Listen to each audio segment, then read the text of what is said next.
Hello everyone, I'm Raven from Raven Comics, and today we'll be looking at the final story of Flash against Reverse Flash. Previously, I uploaded this story in several videos, but today you can enjoy it in its entirety. We start at Arkham Asylum. The prisoners are watching a hockey game. This is the final minute. The game is being played in Gotham City Arena. This is the final game of the Western Conference. Gotham is tied 1-1 against Metropolis. The final minute begins. The inmates are watching, and a crazy girl, known as Saturn Girl, asks when the deaths will start. That same girl screams desperately. They're going to kill them. Interestingly, behind her is a symbol with a smiley face. The girl begins to go even crazier and shouts, "Stop it, stop it. You can't stop it. Stop it. Remember, those two have a history. Stop it. Can't you see? Nobody gets it. Superman won't come. Our friends will die. The Legion will die. No one can stop him. You never know what will happen." All this she screamed with great desperation and tears. Finally, she says, "No one will save us. It's time to go to the Batcave." Practically on all the screens, Batman has the image of the button he found with the smiley face on the middle screen. He has other images. One of them is the game. The last minute of the game has started. While Batman watches and listens to the game, he holds the button in one of his hands. Something bad starts to happen in the game. One of the players gets hit hard. The player gets angry and goes to confront his opponent. The two are about to start a fight. The battle is over for the Metropolis player. He's on the ground and just took a big beating. Batman gets bored with all he has seen and decides to turn off all the screens.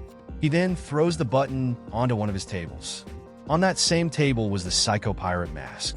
Something strange starts happening. There is a small spark between the button and the mask.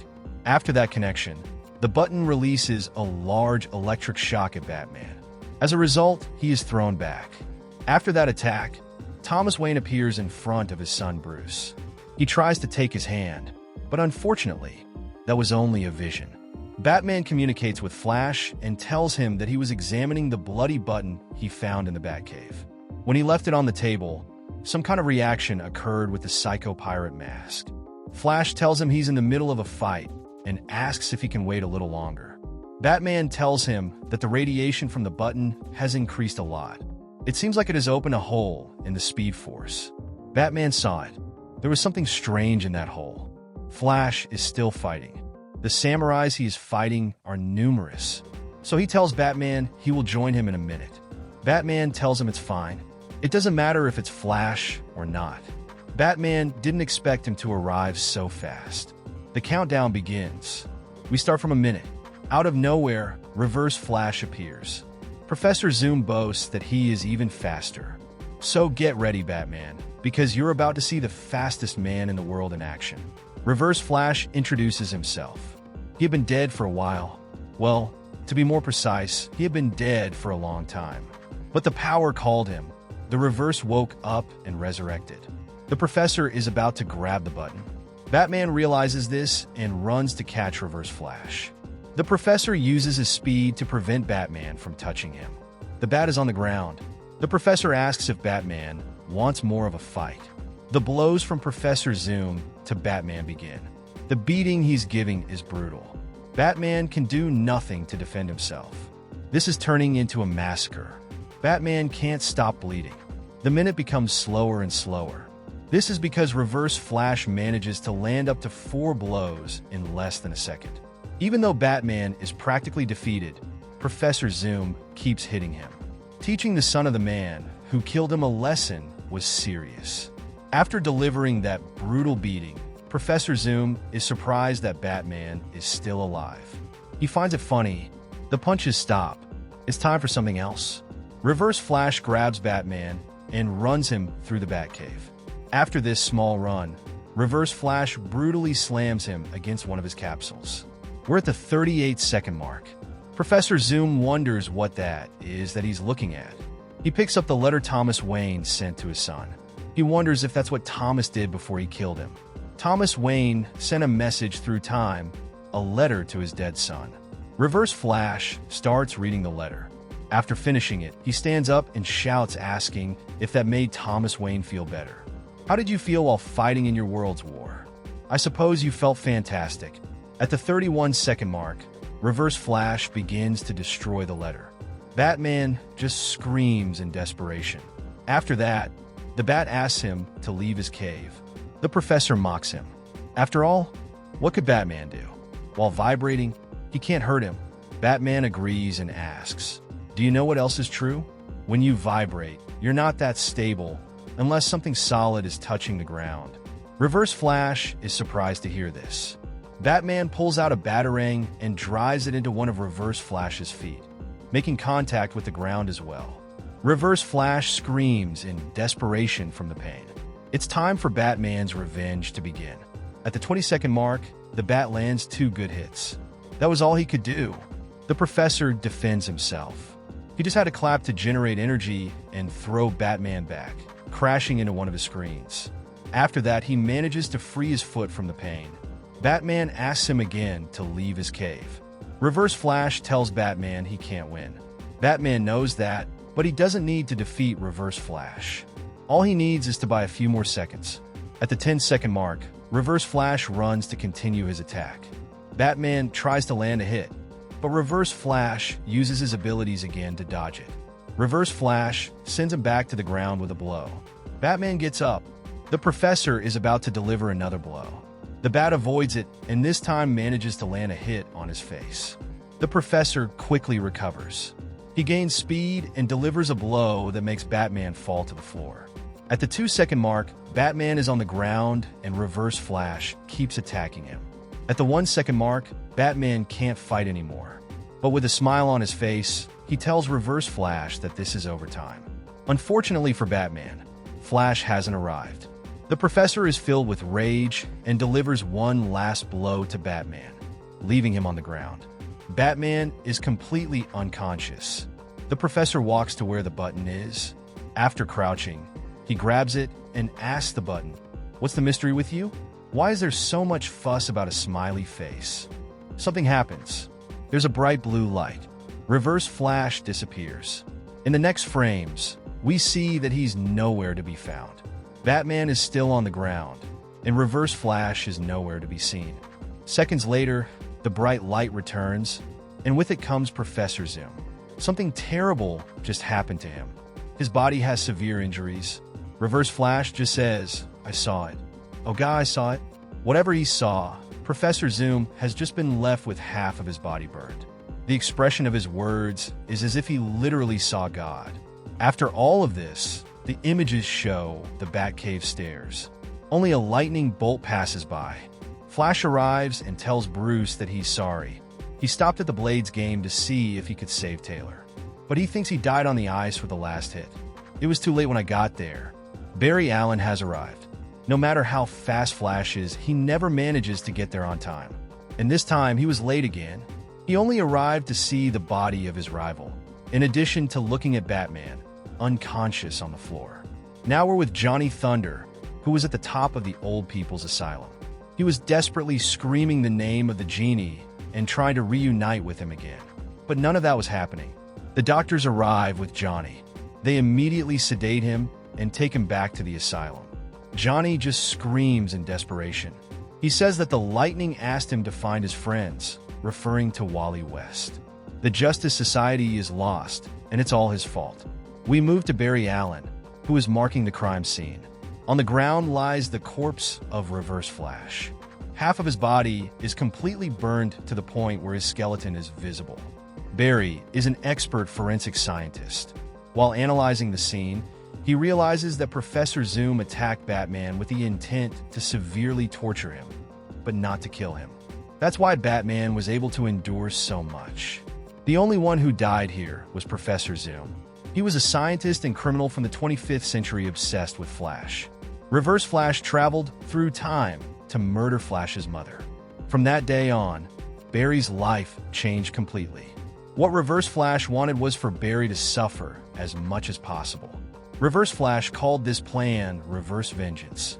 The killer of his mother is now on the floor. Despite the death of his enemy, Barry knows that this won't bring his mother back. But the question is, who killed Professor Zoom? If someone was capable of ending his life and leaving his body in that state, that someone must be very powerful. Barry knows that Reverse Flash's true power was running through time and manipulating events to satisfy his needs. Flash's abilities come from the Speed Force, but Professor Zoom's abilities are self-created. This is called negative Speed Force. Every speedster has a unique energy signature. What's strange here is that Professor Zoom has Barry's energy all over his body. Flash wonders if he might have killed him at some point in the future. Alfred is in the Batcave investigating. Barry asks if he has found anything. Alfred tells him that all the surveillance equipment was damaged. Professor Zoom's lightning might have been responsible for that, which means there's only one witness, and that is Batman. Barry goes to Bruce Wayne, who is just regaining consciousness, and we see him in a bed. His body is still completely injured.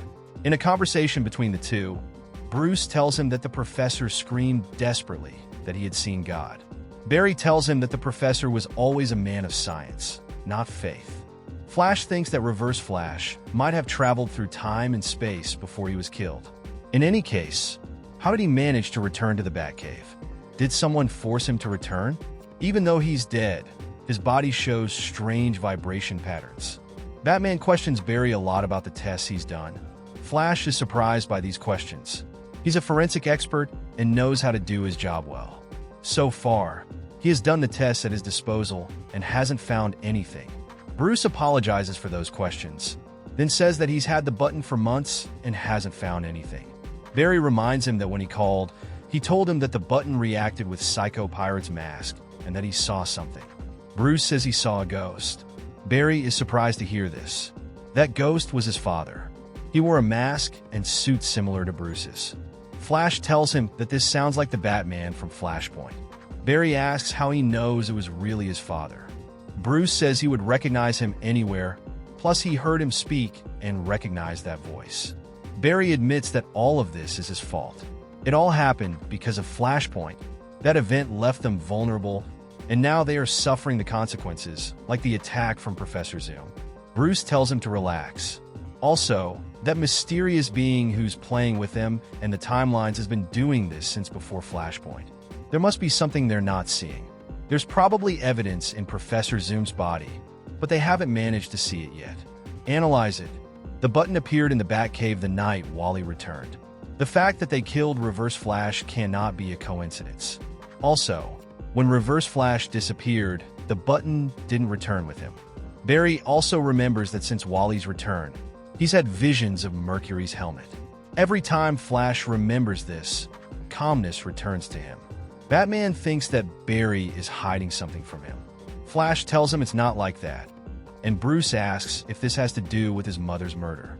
Barry tells him this has nothing to do with the case. After this conversation, Barry leaves. We move to the Watchtower. The Speed Force trace wasn't the only thing Barry found on Reverse Flash's body. There was something else. Large amounts of radiation similar to that of the button. Wherever Professor Zoom had been, he was filled with that radiation. After all, Flash was hiding something from Batman. Barry is in the Lost Objects room. After each mission, the Justice League stores the objects from the event in that room. Barry remembers what Wally told him when he was lost in the Speed Force. He felt the presence of someone from there. Unfortunately, he didn't manage to see who they were. They're here, waiting to attack for some reason. Wally said a force more powerful than Darkseid was watching them. Wally will probably be angry when he finds out that Flash didn't ask him for help with this case. That doesn't matter. Barry will travel alone. Flash swore he would never use this device again. He should have destroyed it, but he kept it for an occasion like this. Barry will use the cosmic treadmill to track the button's radiation. The last time he used the treadmill was to travel back in time and stop Professor Zoom from killing his mother. The consequence of that was Flashpoint, an alternate reality on the brink of destruction. This time, he won't travel to change anything. Barry just wants to see who killed Reverse Flash and find out once and for all who's manipulating time. The risks are enormous, but this is something Barry has to do. Suddenly, a badly injured Batman arrives at the Watchtower. He asks if Barry thought he was going to let him do this alone. After all, this is his case too. Barry doesn't want Bruce to come, he's too hurt. Obviously, that won't stop Batman. Bruce anchors a batarang to the treadmill to stay connected to it. Barry gives Batman a sermon about time travel. Bruce knows the risks. Remember, he once traveled through time as well. Flash tells him that his travels were different. This time he'll see impossible things. Also, the current of time is too volatile to navigate. If Bruce detaches from the treadmill, he could get lost in time forever. Bruce interrupts him. He wants to do this now. They're losing a lot of time. At this point in their friendship, Barry keeps forgetting that arguing with Batman is useless. The race begins. Flash asks Batman to hold on. They're about to begin their time travel. As they progress, Barry mentions that this journey is completely different from the last one, and that he's never seen anything like this. The turbulence being generated is making it harder to stay stable on the treadmill. The next thing we see are images from the past. Here we see the origin of the League. Flash remembers that this isn't how they formed the Justice League. Batman thinks they could be alternate realities. Barry reminds him of the lost 10 years. These aren't alternate realities. This is their own universe. A storm begins to drag them in. Barry has to run faster. Everything spirals out of control. A huge lightning bolt strikes the treadmill. This causes Barry to almost fall off the treadmill and get trapped somewhere unknown. Barry has managed to hang on, and Batman is still here thanks to his batarang. More bad news. Our heroes didn't notice that behind them, a massive energy force was approaching. The energy hits them, and we see they're trapped in an unknown place. Batman and Flash land. They both take a hard hit from a tough fall. The bad news keeps coming. The treadmill is completely destroyed. Batman manages to get up. He mentions to Barry that he recognizes this place. This is where he once fell as a child. It seems that they did travel through time. This place looks like the one Batman had when he started watching over Gotham City, before he became the Bat. Barry asks him not to go further and tells him to listen. Flash has a desperate look on his face, but Bruce doesn't listen and looks at a photo of himself and his parents. He then recognizes the weapon in front of him. This weapon is what was used to murder his parents. Something's wrong here. Batman never recovered that gun. How in the world could it be here? Where the hell are they? Someone comes up behind him and says that they did all of this for him. Bruce Wayne turns around, and in front of him is his father, Thomas Wayne. They both look at each other in shock. Barry doesn't know what to do. Together. All I ever wanted was to save my son. Bruce died in front of my eyes in an alley. A man shot him. Afterward, I beat that man to death. My name is Thomas Wayne, and I am Batman. The war between Aquaman and Wonder Woman spread across the earth. A man called Flash came to me. He said this reality I was living in was a lie, caused accidentally. All of this happened because he traveled back in time to save his mother. By doing that, the timeline was completely affected. The lives close to him were no longer the same. In his timeline, Bruce wasn't supposed to be shot. Flash gave me hope for the first time since I lost my son. I put all my faith in him to change everything back to how it was supposed to be. That way, Bruce could live, and I would die along with this nightmare-filled world. Flash told me that on that night, Martha and I were supposed to die in the alley. 2 gunshots separated me from my son forever. Tonight that ends, I'll be the one to pull the trigger to return to my son. We start with Thomas Wayne. He's in the Batcave. Due to everything that's happened in the past, he's ready to leave this world if it means seeing his son again. There are several bombs placed around different parts of the cave. He's about to detonate them, but before he does, he hears strange noises. Batman and Flash have just arrived at the Batcave. The Bat says he'd recognize this place anywhere. He was here for the first time as a child. From behind, Thomas Wayne silently observes them. This is the gun that was used to shoot his parents. He doesn't understand what's happening. Bruce never recovered that gun. Where could they be? Thomas Wayne approaches from behind and says, "I did all of this for you, son." Bruce turns around. In front of him is his father. Of course, he can't believe what's happening. Thomas asks if it's really him. Then he turns to Barry and asks what's going on. Flash doesn't know either. Thomas thinks this must be some kind of trick, a cruel joke. Barry tells him it's none of that. This isn't a trick or a joke. This is Bruce Wayne, his son. Thomas becomes upset and says this isn't real. Then he grabs Flash by the neck, about to strike him. Flash uses his speed to avoid harm and says this isn't right. Barry fixed the timeline months ago, and this line was repaired. Since he traveled back in time, this timeline should no longer exist. But someone else, an unknown force, kept Flashpoint intact. Batman and Flash were trying to trace this manipulator when they suddenly appeared here. Meanwhile, several Atlanteans and Amazons break into Wayne Manor. They begin to destroy everything. Flash explains that everything he just said is hard to understand, but whatever's happening, this is Bruce Wayne, Thomas's son. He then tells Bruce that the man in front of him is his father, Thomas Wayne. The vibrational frequencies here are correct. This isn't an alternate world or timeline. This is their Earth. Batman and Flash are home. Barry still wonders how this is possible. Flashpoint was never an alternate world, but rather an alternate story that should no longer exist. The temporary Earth is being held together here, just like the visions they had when traveling through time. Something or someone is holding it all together. This is a ghost of a world, and someone is using it to torment them. Thomas Wayne speaks to his son, asking why he won't look at him. Since arriving, Bruce hasn't said a word to his parents. Flash says he needs to rebuild the cosmic treadmill. He needs it to work to fix all of this. Thomas tells him to do it as quickly as possible. Flash says he'll fix it in a minute. Thomas says he doesn't have a minute. Flash asks why not. The answer is simple. The Atlanteans and Amazons have entered the Batcave. They say that, by order of King Arthur of Atlantis and Queen Diana of Themyscira, the Bat must die. Thomas immediately draws his weapons and tells Flash and Bruce they must leave while he holds them off. Flash needs to repair the treadmill. Bruce throws a batarang to disarm Thomas, saying they'll get out of this together. Thomas says no. The only ones who need to leave are Barry and Bruce. An Atlantean is about to attack Bruce, but Bruce counters with a strong punch. Then he asks his father if the cave is equipped with defenses for this kind of invasion. Thomas says no. He was never the visionary type. That was always Martha, so they'll have to handle this by fighting. The two bats put on their masks. Before fighting, Bruce says he has questions about the letter his father wrote him.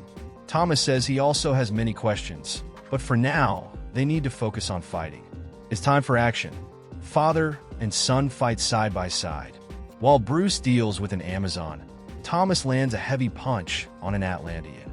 As they keep fighting, Barry repairs the treadmill. Despite his speed, Barry always takes a while to finish things. Finally, Barry fixes it. The cosmic treadmill is in working order.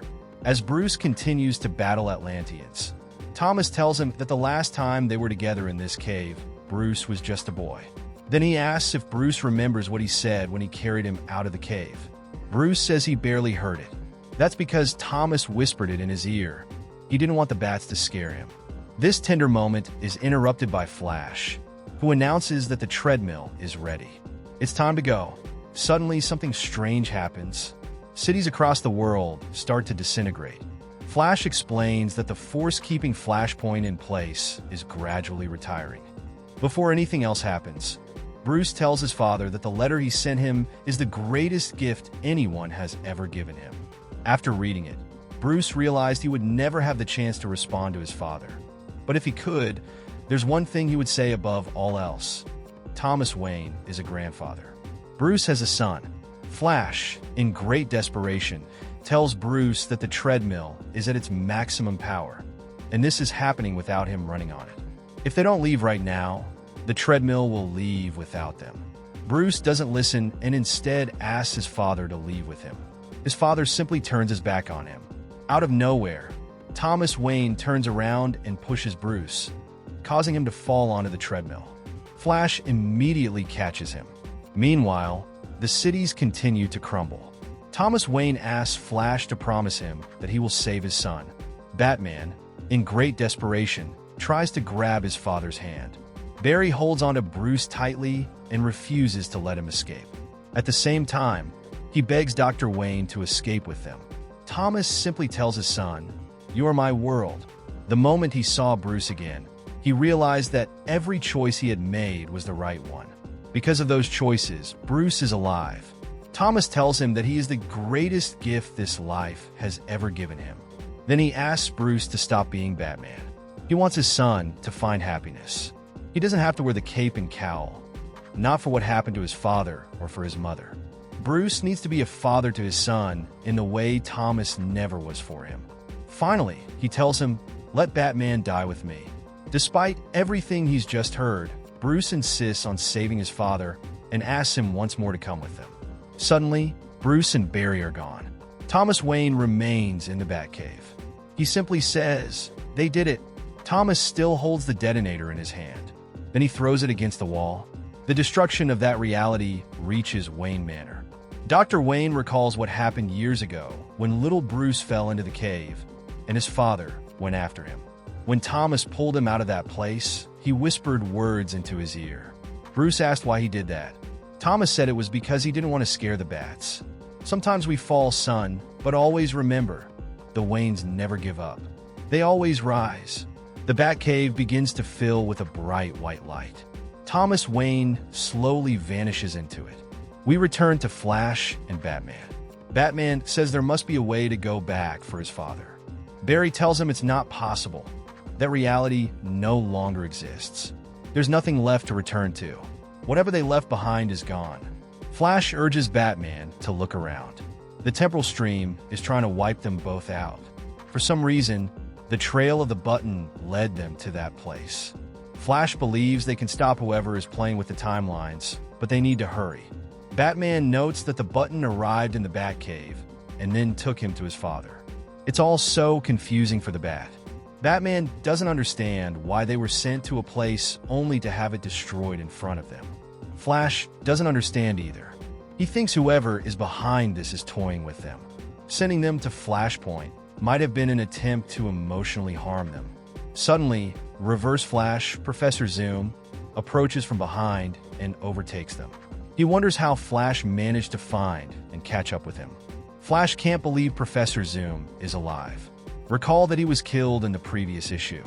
Batman notices that Zoom is holding the button. What they're witnessing is before Reverse Flash was killed. Barry mentions that the temporal stream must have brought them to this moment.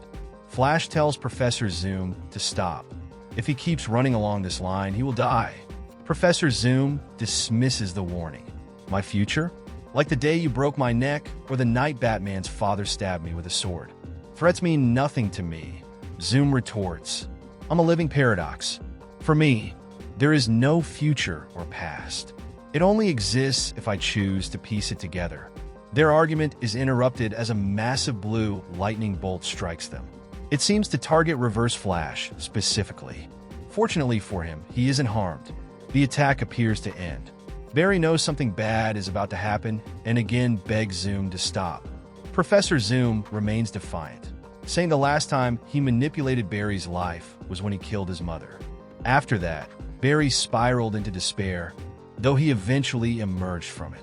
When Professor Zoom gains the power of whoever is behind all this, he promises to make Flash's torment far greater. Suddenly, Batman hears a voice. He feels someone calling out to him. Barry hears nothing. Barry explains that any visions they see or voices they hear are from moments they might have lived. Barry himself has heard Iris and his mother before. All those sounds come from hypertime, so Batman must ignore those voices. Otherwise, he could get lost in time. Batman insists that his father was no vision, that everything he saw was real. The Reverse Flash tells Barry he has an idea. He will go back to the moment Barry's mother died, then become a neighbor or friend, raising Barry as his own. The Reverse Flash declares he will become Barry's father. Suddenly, the cosmic treadmill begins to break apart. Flash urges Batman to hold on tightly. Batman says they need to stop, but Flash insists they first must catch the Reverse Flash before he gets killed. The path ends abruptly, and the Reverse Flash stands at its conclusion. As always, Flash arrives too late. The Reverse Flash declares that after gaining ultimate power, erasing Barry's existence will be effortless. The scene shifts to a bizarre location, seemingly in space. The Reverse Flash cries out. He taunts the unknown entity, saying he can sense its presence through a powerful static charge, something he has never encountered before. The Reverse Flash admits the entity has manipulated timelines in strange ways, hiding behind them. However, he boasts that while others can be erased, his existence is the one constant in a sea of possibilities. Boldly, he commands the entity to show itself. But his confidence wavers. The entity manifests, and with a shocked expression, the Reverse Flash exclaims, "Oh my God!" Realizing who stands before him, he pleads for mercy. "Stop, please. I didn't know it was you. I don't want to die." Suddenly, his body begins to emit smoke. A bright blue flash strikes him, burning half his body. The button in his hand is ripped away. Meanwhile, Batman and Flash find themselves stranded as the treadmill malfunctions. Batman hears a scream, and Flash deduces it belongs to the Reverse Flash, now gone. A mysterious voice calls out, "Barry, I'm here." A vortex pulls them in. Flash warns that if the treadmill isn't working, they cannot escape. Batman urges Barry to listen to the voice and follow it. But Barry resists, unsure of where it might lead. Batman insists they have no other choice. The unknown entity reveals itself, saying, "Just say my name." Barry hesitates before uttering the name. The cosmic treadmill shatters completely, and Jay Garrick, the original Flash, emerges. He had been trapped in the Speed Force and finally breaks free to rescue them. Using his power, Jay carries them out of the collapsing dimension and returns them to the Batcave. Back in the Batcave, the scorched body of the Reverse Flash lies before them, and they find themselves at the starting point of their journey. Barry questions Jay, asking if he was the one who killed the Reverse Flash and what his motives are. Jay denies any wrongdoing, insisting, "I'm your friend, Barry. Remember me, just like you remembered Wally West." Barry recalls forgetting many people and events, asking if Jay knows who caused all of this. Jay admits he lost everything and doesn't know how or why. When Barry grabs his arm to connect, Jay is struck by a powerful blue lightning bolt. Both Batman and Flash are knocked back, helplessly watching as Jay disappears. Barry, distraught, recognizes the event as similar to Wally's disappearance. Batman theorizes Jay may have come from a timeline that no longer exists, just like his father. Later, at the graves of Thomas and Martha Wayne, Bruce tells Barry that he is the only person who understands his loss, having also faced moments of hope and alternative possibilities. This experience was cruel, Bruce admits. Barry sees it as a gift, questioning if it was the work of the Reverse Flash or simply a temporal anomaly. Perhaps that's why Bruce's father and Jay disappeared. They were erased from reality. Bruce, however, disagrees. His father didn't disappear, he died. Barry suggests his father's death may have set these events in motion, leaving no trail to follow. Though Barry wants to close the case, Bruce declares it far from over. Barry quips, "So, the prime suspect in Reverse Flash's death is God?" Bruce says that for now, that's their only lead. As they leave the cemetery, Batman ponders the encounter with his father. Why was he given the chance to see him, only to lose him again? The original Flash claimed to be their friend, yet they couldn't save him either. The Reverse Flash's final words, claiming to have seen God, linger in Bruce's mind. None of this could have been an accident. The scene shifts to Wayne Manor. Bruce recalls his father's words, "Don't be Batman. Find happiness. Don't do it for me or your mother. Let Batman die with me." The bat signal illuminates the sky, but Bruce stands motionless by the window. Alfred enters, asking if he will respond to the call, but Bruce remains silent. Elsewhere, the button lies on the ground amidst a quiet stillness. A blue glow appears, and a radiant blue hand picks it up. A voice asks, "Why are you so fascinated by my perception of time? Everything is in order, even my answers. We're all puppets, Laurie. I'm just a puppet who can see the strings." Welcome to the Flash Museum. Normally, the museum is full of Flash's beloved fans and is dedicated to those who want to know Flash as we know him. But this time, we'll take a private tour. As the first lesson in history, I'll tell you about a name many of us know, Professor Zoom, also known as the Reverse Flash. He was many things to many people, but to Flash, he was a companion, an ally, his best friend. And this is his story. We begin with Barry Allen. We're at Star Labs. Barry has been examining the body of the Reverse Flash. Upon investigating, he realizes that he never actually died. Whatever happened to him only gravely injured him and slowed his recovery more than he's used to. Anyway, Barry knows that at any moment, we'll see the return of Professor Zoom. Jim arrives at the lab and asks why Barry is still working on this case. Barry says he wants to be very careful with it. Jim reminds him that Flash brought the Reverse Flash's body here several days ago. Barry shouldn't still be working on it. Gladys tells Barry that from now on, they'll handle the case, and if they find any anomalies in the body, they'll let him know immediately. Barry agrees to leave it to them since he was supposed to go out for dinner with someone tonight. Barry says goodbye, and Jim comments that when he entered the room, he saw Barry whispering to the corpse. Gladys suggests maybe Barry was talking to himself or taking some kind of notes. The scientists suspect Barry is hiding something. After all, he's Flash's friend, which is why he pays so much attention to this corpse. The scientists keep formulating their theories. Suddenly, we see a small red light in one of the Reverse Flash's eyes. After all, Barry was right.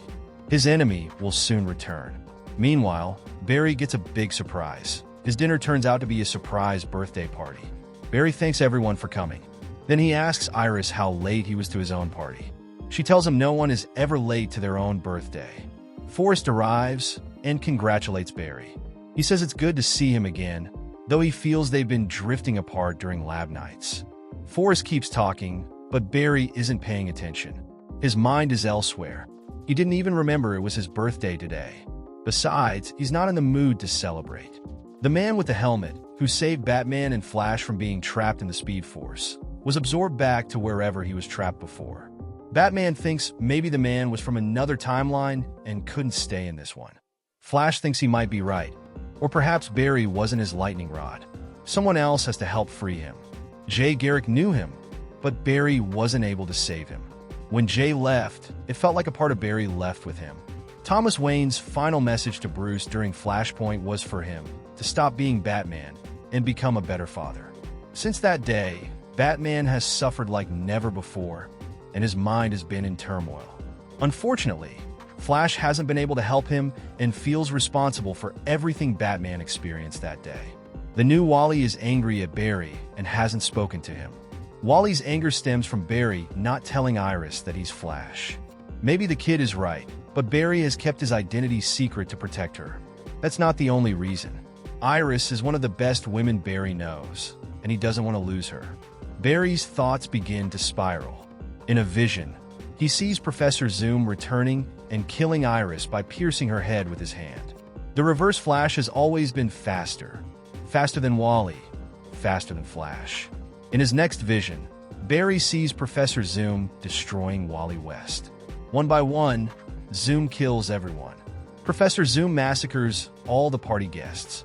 In a blink, the Reverse Flash murders Barry's family and friends. All Barry can do is watch, powerless to stop him, not even in his visions.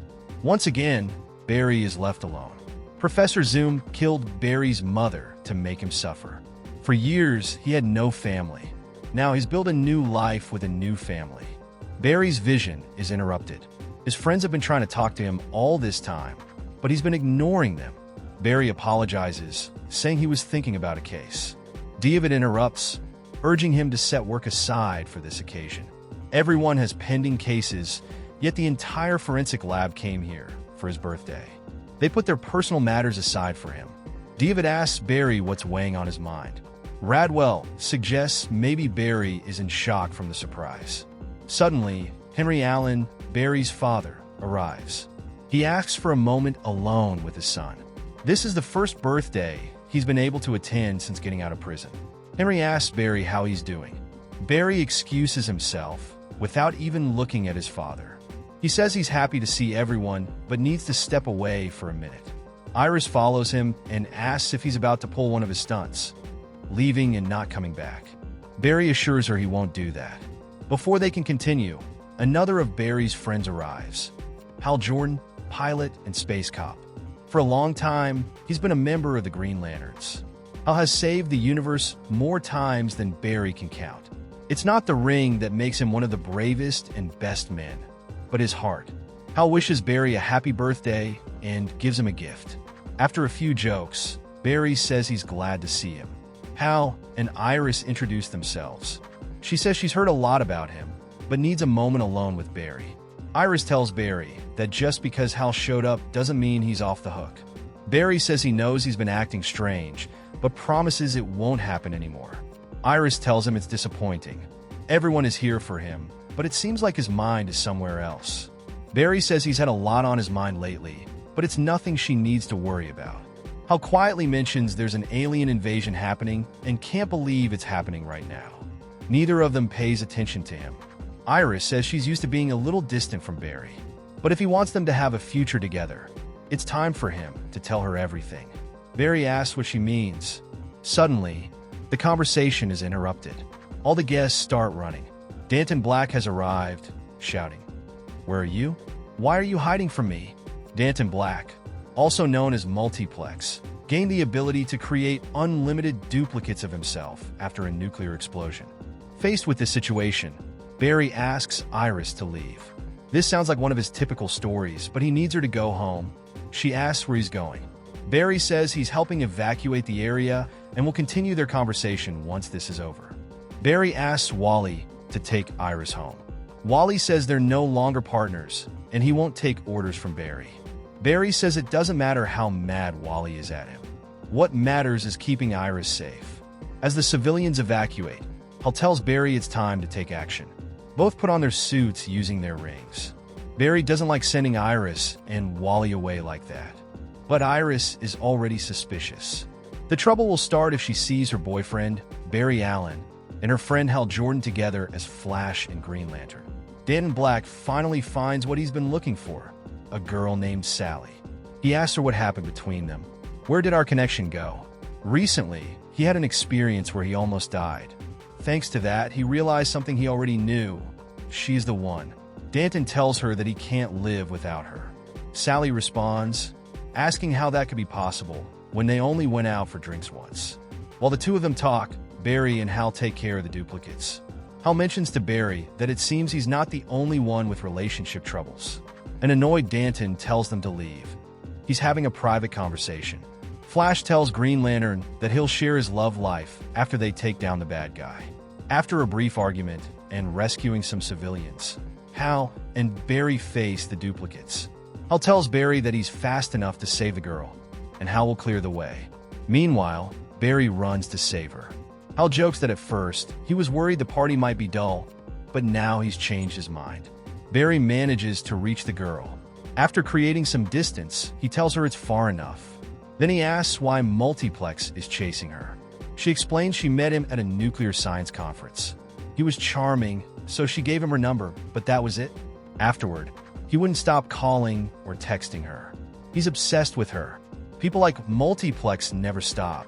They go after your family and friends.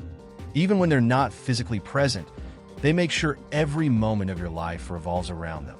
When you least expect it, they reappear to strike again. Professor Zoom nearly killed Batman once. Flash will never forget how Bruce's near-lifeless body looked in the Batcave. What if one day Reverse Flash targets Hal Jordan? Barry slips into a mental crisis. Hal tries to talk to him, but Barry doesn't respond. His crisis is interrupted by what he sees, a massive number of Multiplex duplicates. An angry Danton asks Barry why he stole his girl. He doesn't want to be alone. The Multiplex duplicates start their attack.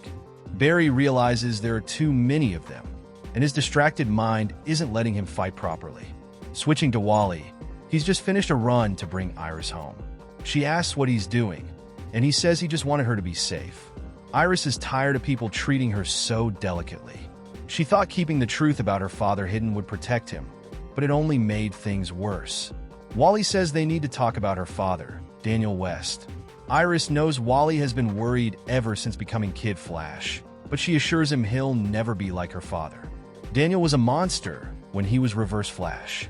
As they're about to enter the house, they're shocked to see Professor Zoom sitting on the couch. He says there's only one Reverse Flash. Back to Flash. Barry wishes he could say that Multiplex ruined his party, But everyone knows the party was already a disaster because of Barry. Flash tells Hal that to beat Multiplex, they need to find the original. He mentions he's not even sure if there's an original anymore since Multiplex can create endless copies of himself. Barry's mind isn't stable, and he's still thinking about Iris. She threw him a party, and he treated the guests rudely. Plus, Iris accuses him of being a liar, and she's right. She knows Barry is hiding something from her. Barry isn't sure if he can keep lying to the woman he loves. Returning to Reverse Flash, he had been waiting for Iris and Wally at home. The professor tells Iris it's good to see her again, so young and full of life. Wally urges his aunt to run, but she refuses to leave him alone. Before she can escape, Reverse Flash is already waiting outside the door.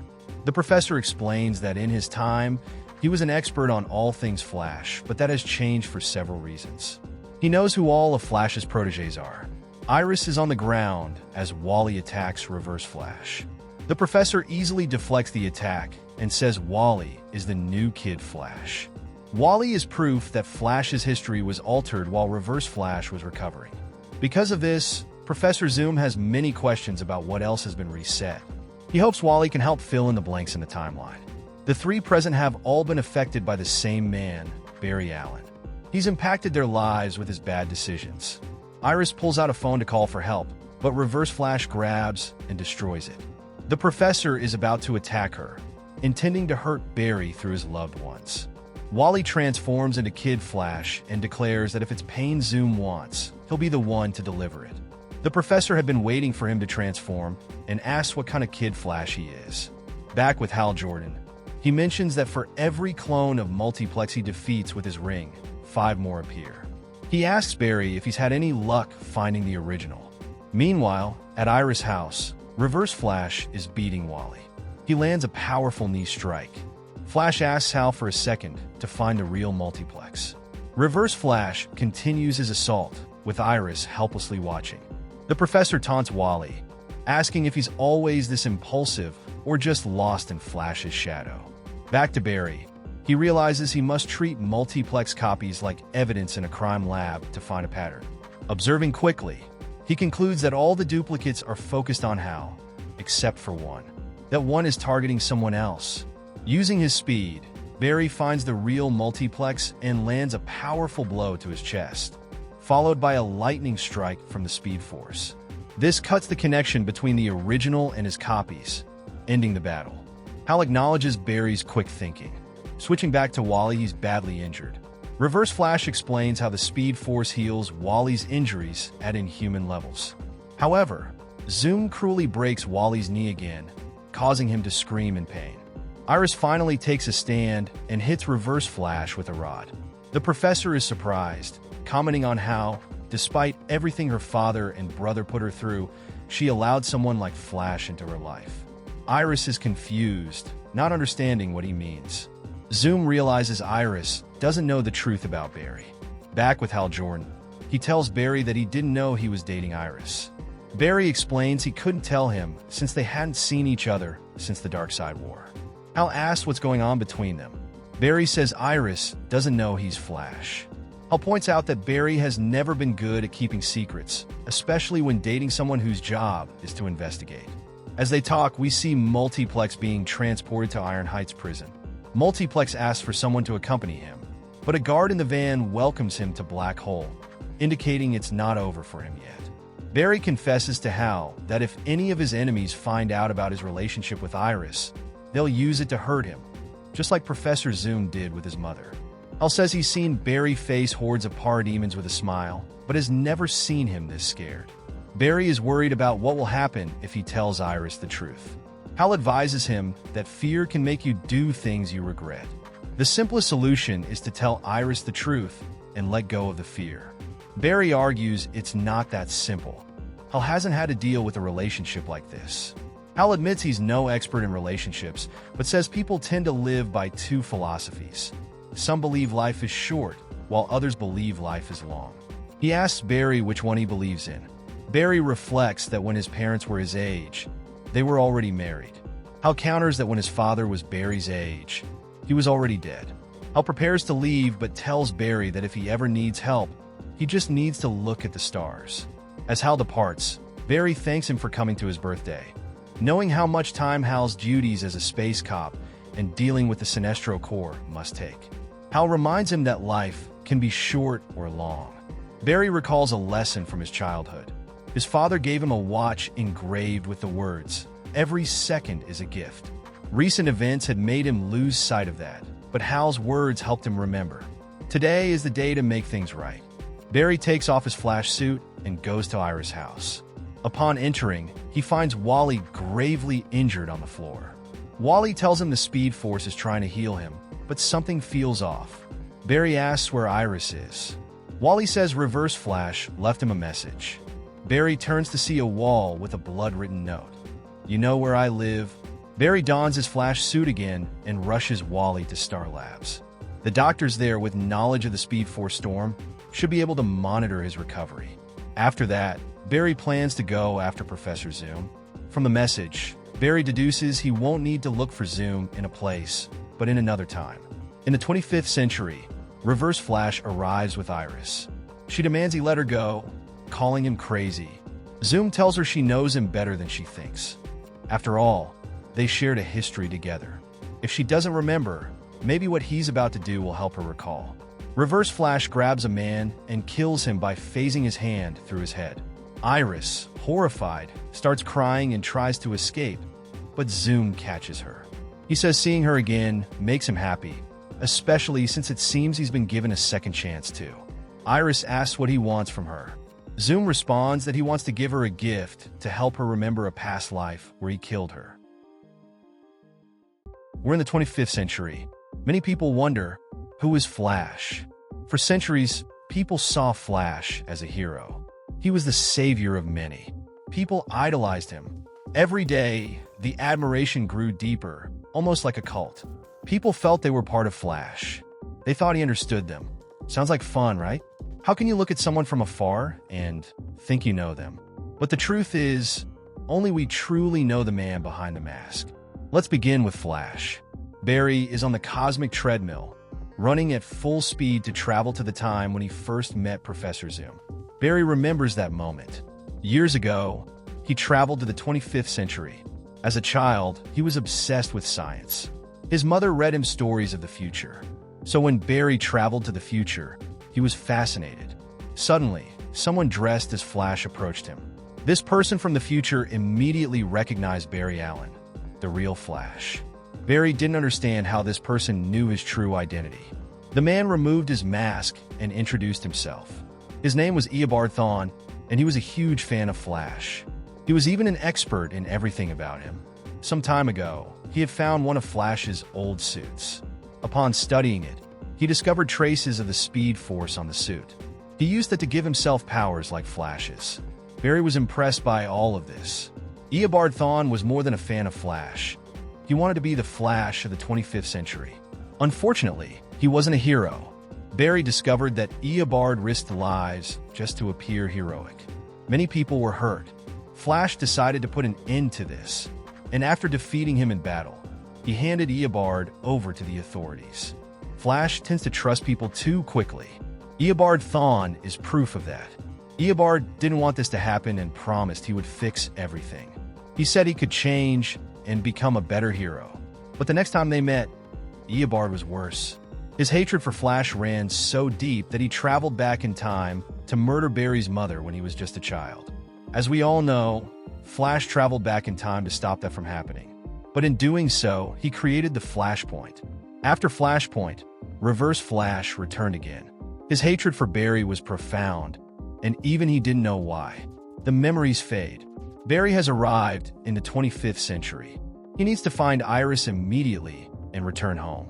Suddenly, Barry stops. This is in the 25th century, he remembers. People look at him with fear.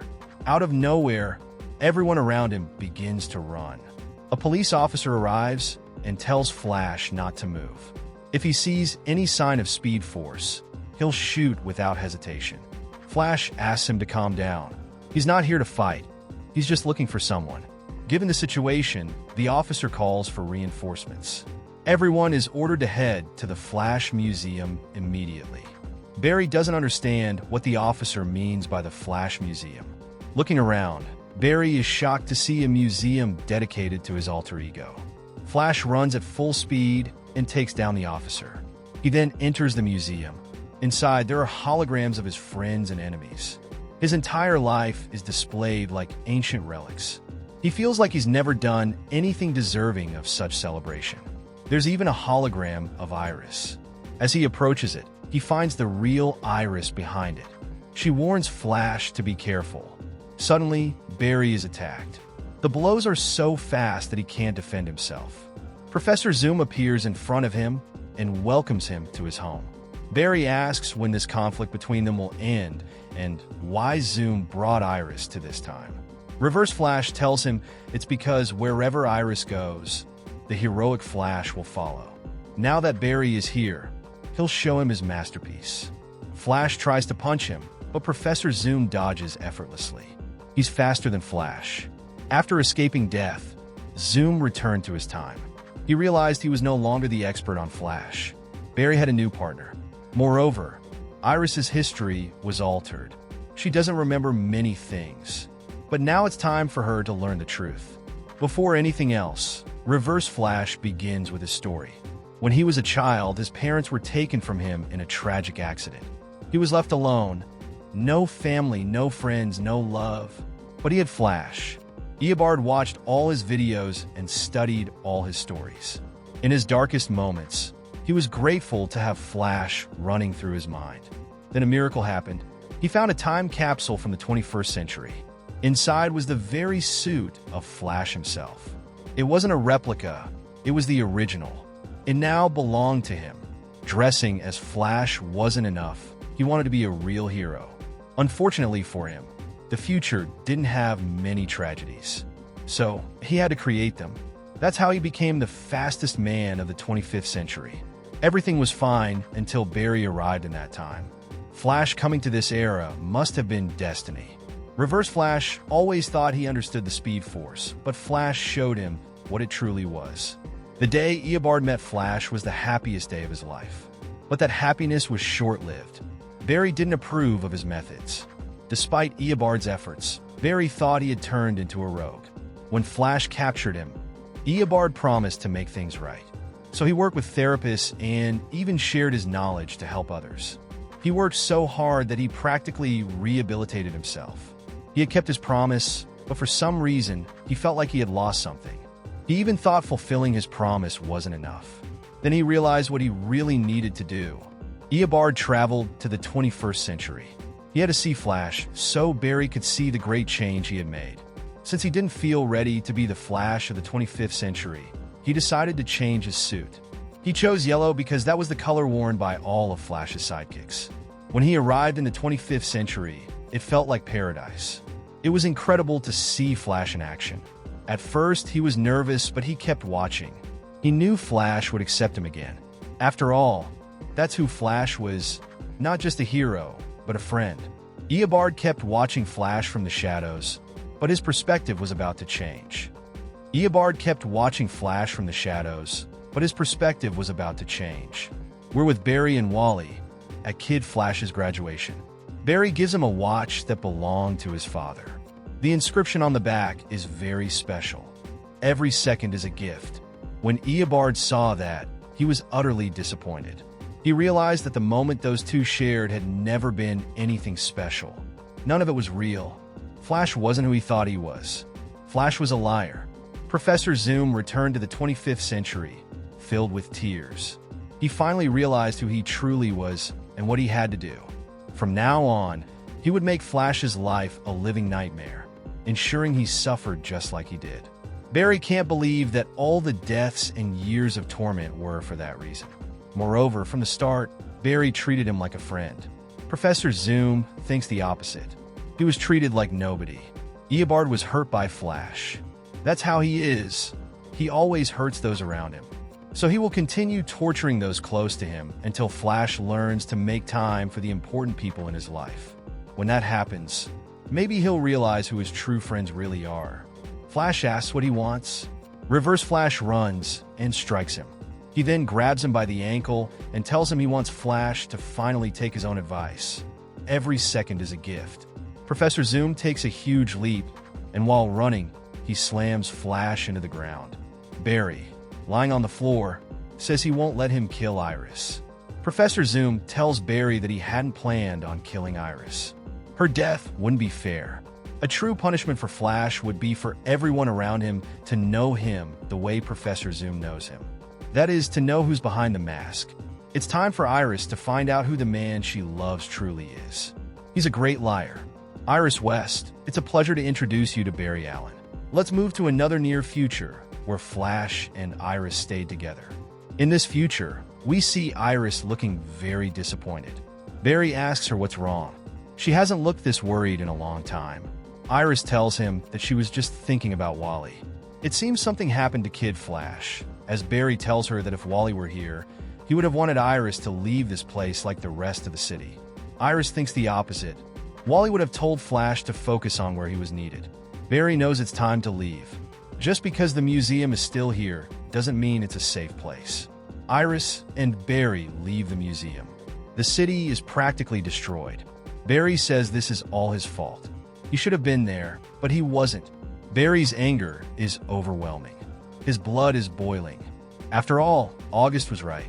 He should have listened to him years ago when they worked together in Iron Heights. Iris asks him to stop and calm down.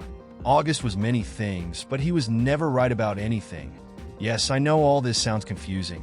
It seems there was a catastrophe, and Flash feels responsible for what happened. After a farewell kiss, Iris takes Flash's hand and gives him a small electric shock. Thanks to the shock, Barry manages to gain speed despite his older age. He thinks he's not too old for one last run. He continues to regret not having been there for them. But now he's here, and he's finally ready to listen. Barry has arrived at a place where there are two tornadoes. Inside them are two young people, who turn out to be Iris and Barry's children. The boy's name is Thawne. He tells his father that he can't punish them for their actions. His sister agrees. Her name is Dawn. The girl asks him what he's doing here. Did he come to tell them he's angry with them? Or is he disappointed in his children? Barry tells them that it's none of that. He doesn't care about what they did to Central City. All Barry wants is for them to know that he and their mother still love them. Dawn asks if those words are serious. Even though he's the fastest man in the world, he was always late everywhere. In fact, he was the slowest man in the world. Moreover, how is it possible that after all this time, he now wants to show his paternal love? Dawn tells him it's a bit too late for that. Barry responds, it's never too late. Flash takes off running towards his children. The Tornado Twins won't just stand by. They also prepare to attack. The impact between the three of them is so strong that it causes the building they were on to collapse. From a distance, everything is watched by Barry, Iris, and Professor Zoom. Eobard asks Barry if he thought that because he grew up without his parents, he would be a father who would never leave his children. Undoubtedly, this wasn't the future or the family Flash expected. Barry thinks all of this must be impossible. Dawn and Dawn Allen, the Tornado Twins. They should have become heroes.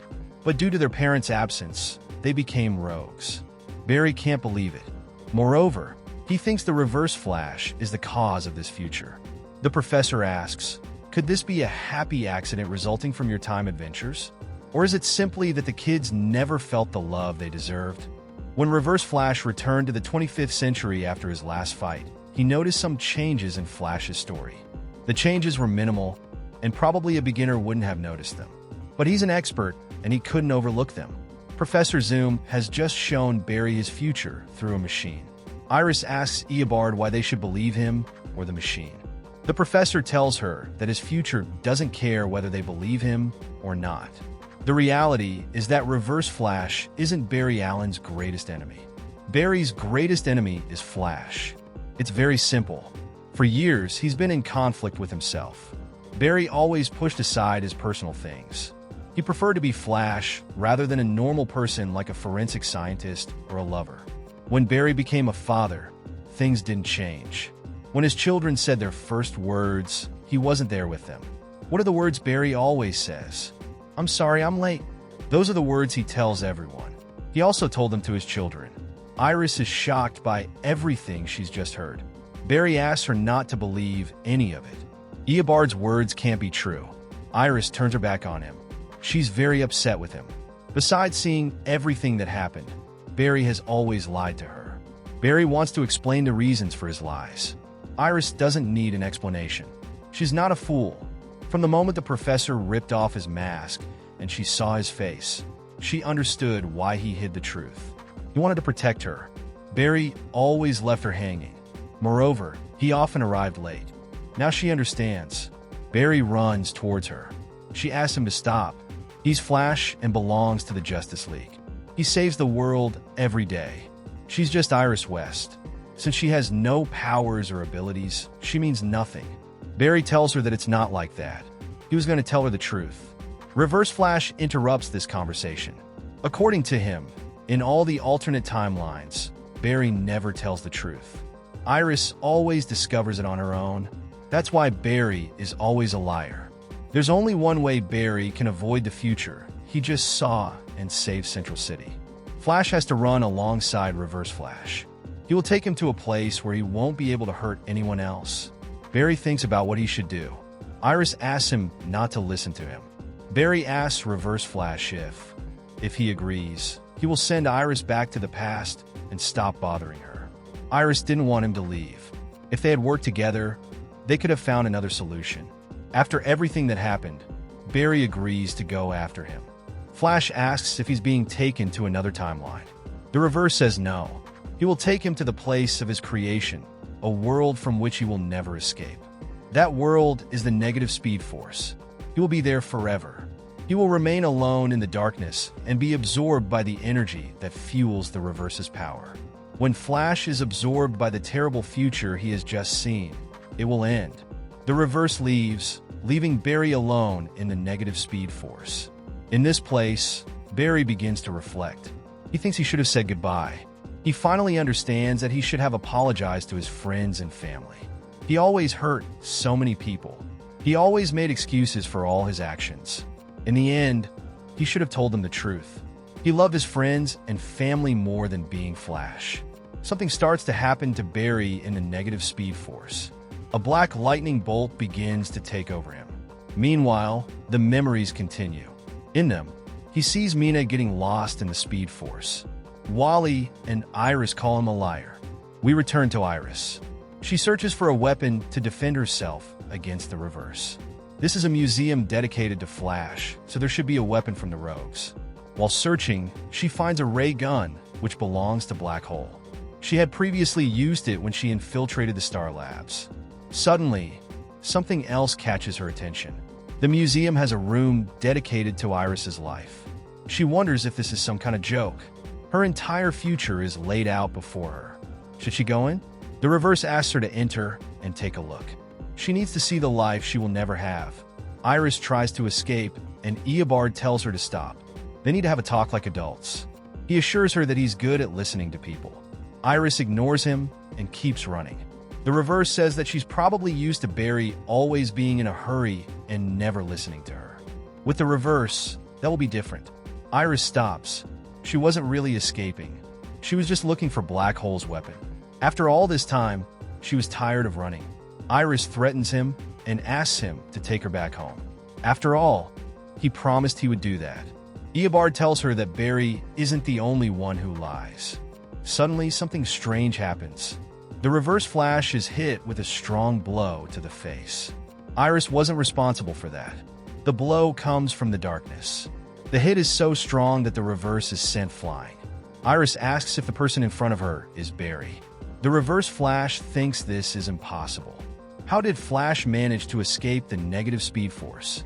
Flash is back, and this time, he has new abilities. The negative Speed Force is now his new ally. It's time for this battle to end, and Flash will kill Professor Zoom. In previous chapters, Professor Zoom had kidnapped Iris West to take her to the 25th century. Flash traveled through time to rescue his beloved. Reverse Flash showed them their future. In the future, we saw that Iris and Barry had children. The bad news is that the Tornado Twins were villains. Barry didn't want that future.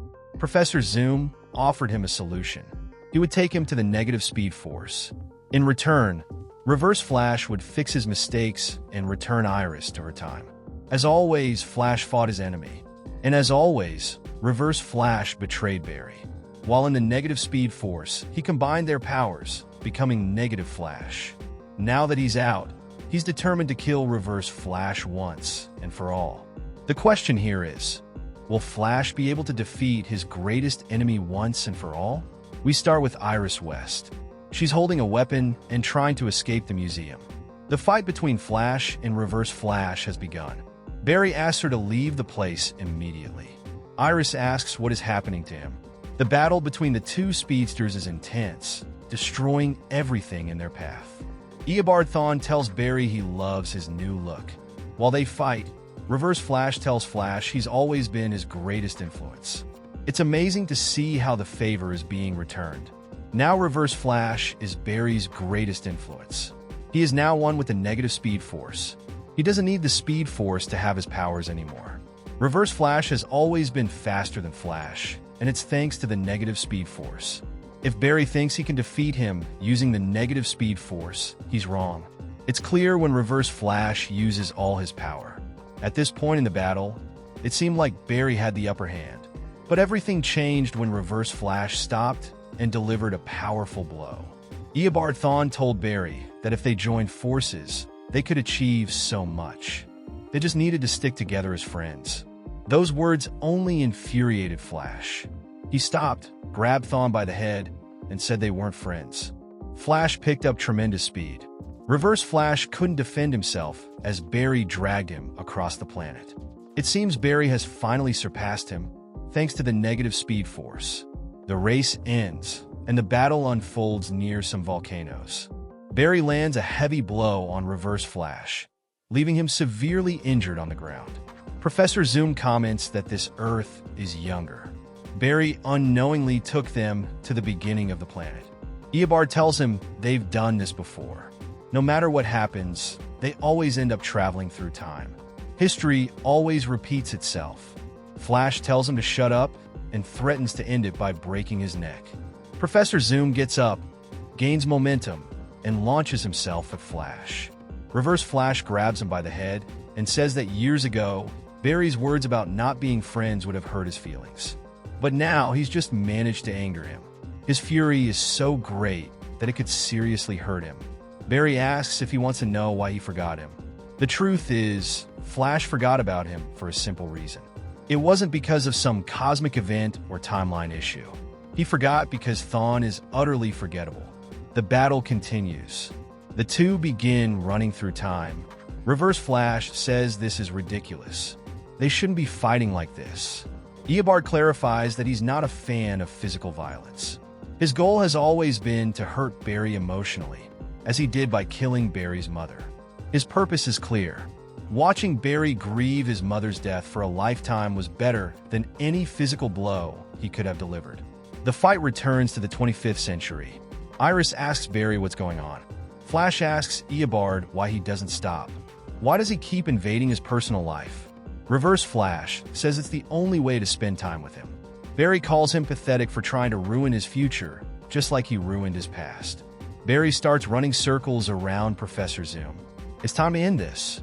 Eobard murdered his mother, and Barry can't forgive him for it. It's time for the final blow. Unfortunately, Reverse Flash evades it.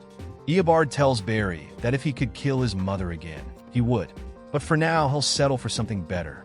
It's Iris's turn to die. Before Reverse Flash can do anything, he collapses. He's lost all his momentum. The professor laments. Barry asks what happened to him. Something is wrong with his speed. Barry gets even angrier.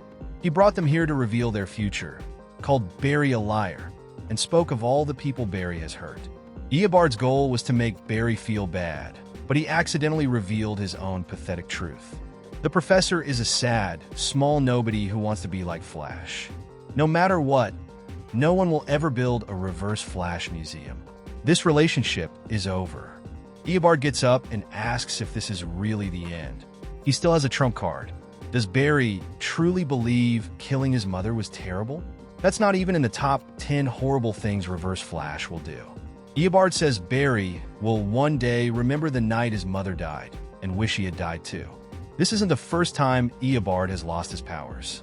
It's only a matter of time before he regains them. When that happens, he'll come back again and again. But that's what he thought. Barry might not be able to end this battle, but someone else can. The person responsible for finishing him off is Iris, who took Black Hole's weapon and shot Reverse Flash. Professor Zoom disappears. Flash laments everything and asks Iris why she did it. Barry's expression suggests he would never have ended his enemy. Barry always spares them, even with the negative speed force coursing through him.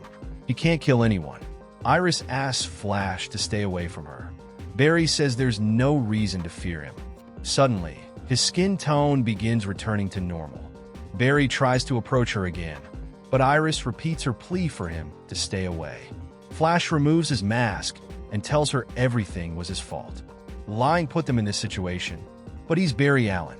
She doesn't need to shoot him. Iris asks what happened to him. Barry says he'll explain later. It's a promise. Iris asks if what Reverse Flash showed her about their children's future is true. Barry says he doesn't know, but if they work together, they can change things and prevent that future. The future isn't written yet. Barry tries to take Iris's hand, but accidentally gives her a slight electric shock. The negative speed force still runs through his veins. Iris is exhausted and simply asks Barry to take her home. Barry takes her back to the past. There's nothing left to do in this timeline. Back in the 21st century, remember that after the beating Reverse Flash gave Wally, Flash had to take him to Star Labs. Barry tells Iris that Wally is fine thanks to his connection to the Speed Force. Barry suspects something is wrong. Wally should already be up and running. Iris asks if there's something else he hasn't told her. As we know, her suspicions are correct. Barry is hiding the existence of the other Wally West. Because of the New 52 reboot and the first Wally being trapped in the Speed Force, Iris is unaware of his existence. She knows Barry is hiding something. Once again, Barry can't tell her the truth. She knows this and asks him to leave. Meanwhile, she'll stay with Wally. It's a pity, but I doubt she'll ever know Flash or be able to tell him how I feel, even without someone in my life. His sense of hope was a light in the darkness of the future. And as long as that existed, I was never alone. Words spoken by Eobard Thawne. We begin in Gorilla City many years ago, when Gorilla Grodd ruled. He was sitting calmly when suddenly, someone appeared before him.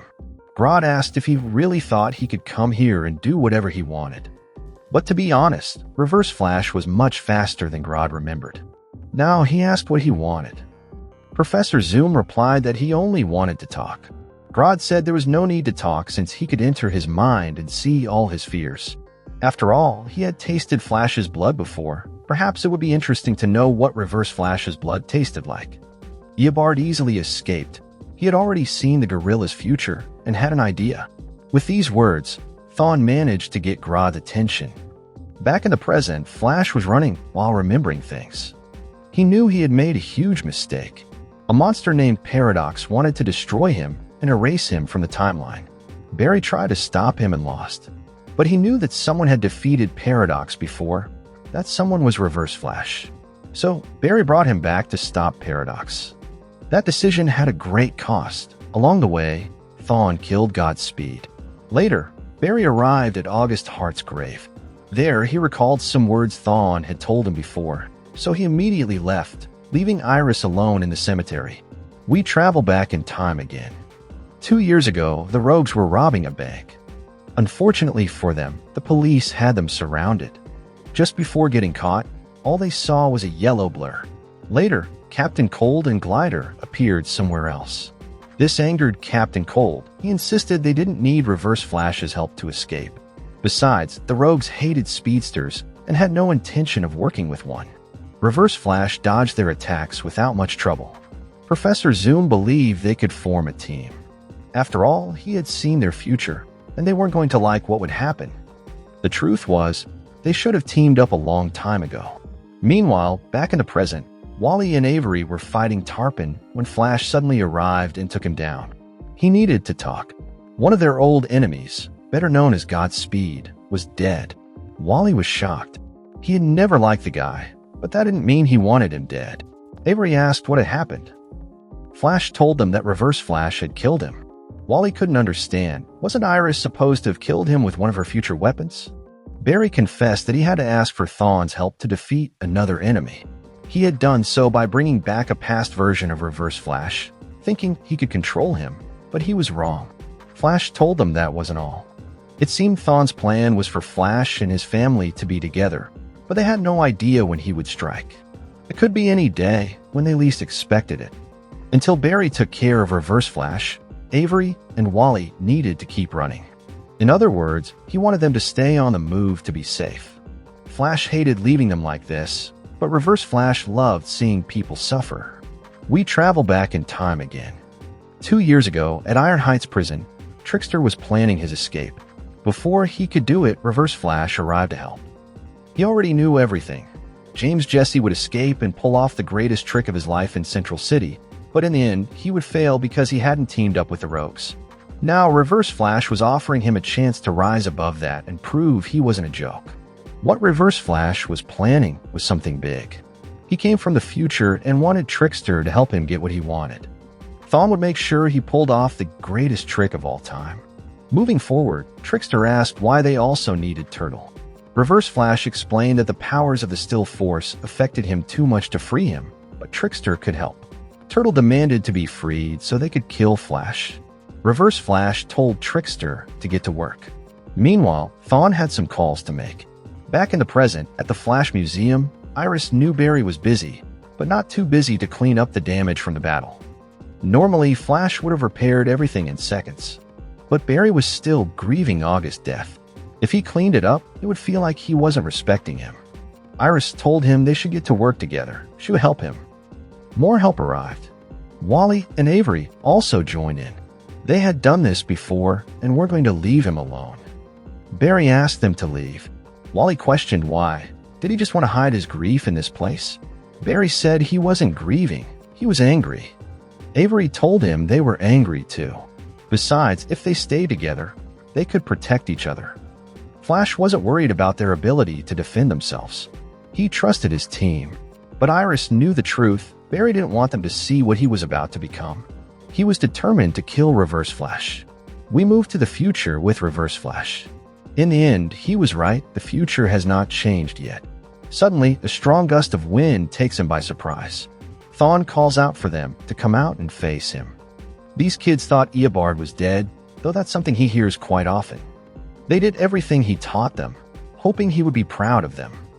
Thawne asks if they would like to join a new kind of family that will help them save their father. After all, a family that hates together stays together. We return to Barry. He can still hear that sound when he closes his eyes. He felt like he had no other choice. That was the point of no return for Flash and Reverse Flash. Their fate is forever trapped in a cycle of death and rebirth. Thawne's hatred toward Flash has only grown over the years. Eobard's sole mission is to make Flash's life a living hell. They had taken care of him before, but now he's free, and it's all Barry's fault. He knows his enemy is still in the present and must find him. The problem is, he knows he can't focus solely on Thawne. He has work to do, crimes to investigate, and he can't afford to be consumed by thoughts of his enemy. He's even been running all night. He was supposed to arrive in time to have dinner with his family, but instead, as always, he arrives late. They are already asleep. Iris tells him not to worry. She knows he's doing his best to track down Reverse Flash. Barry tells her he's searched everywhere, but there's no trace. After Thawne killed August, he said he was planning something else. There must be small details Barry hasn't noticed yet. Iris urges him to rest for a moment and eat something. Barry has been running so much that he didn't even realize how hungry he was. Iris asked him to listen. He can't let Thawne control his life. Ever since he killed his mother, he has done nothing but make Barry's life miserable. He has to start forgetting about him. He must stop thinking about killing him. Avery and Wally interrupt the conversation. Barry must have woken them up when he arrived. After spending a pleasant moment with his family, Barry agrees with Iris. Perhaps he should clear his mind and forget about Thawne for a while so he can get back to his life. The next day at work, Director Singh welcomes him back. There's a mountain of evidence that Barry needs to examine immediately. Suddenly, their conversation is interrupted by a child yelling. He knows his father is innocent. The director explains to Barry that the boy's mother was murdered by his father. The final verdict to the trial will be announced today, and it will be the death penalty. Barry can't help but relate to the case. After all, years ago, his own father was accused of murdering his mother and sentenced to life in prison.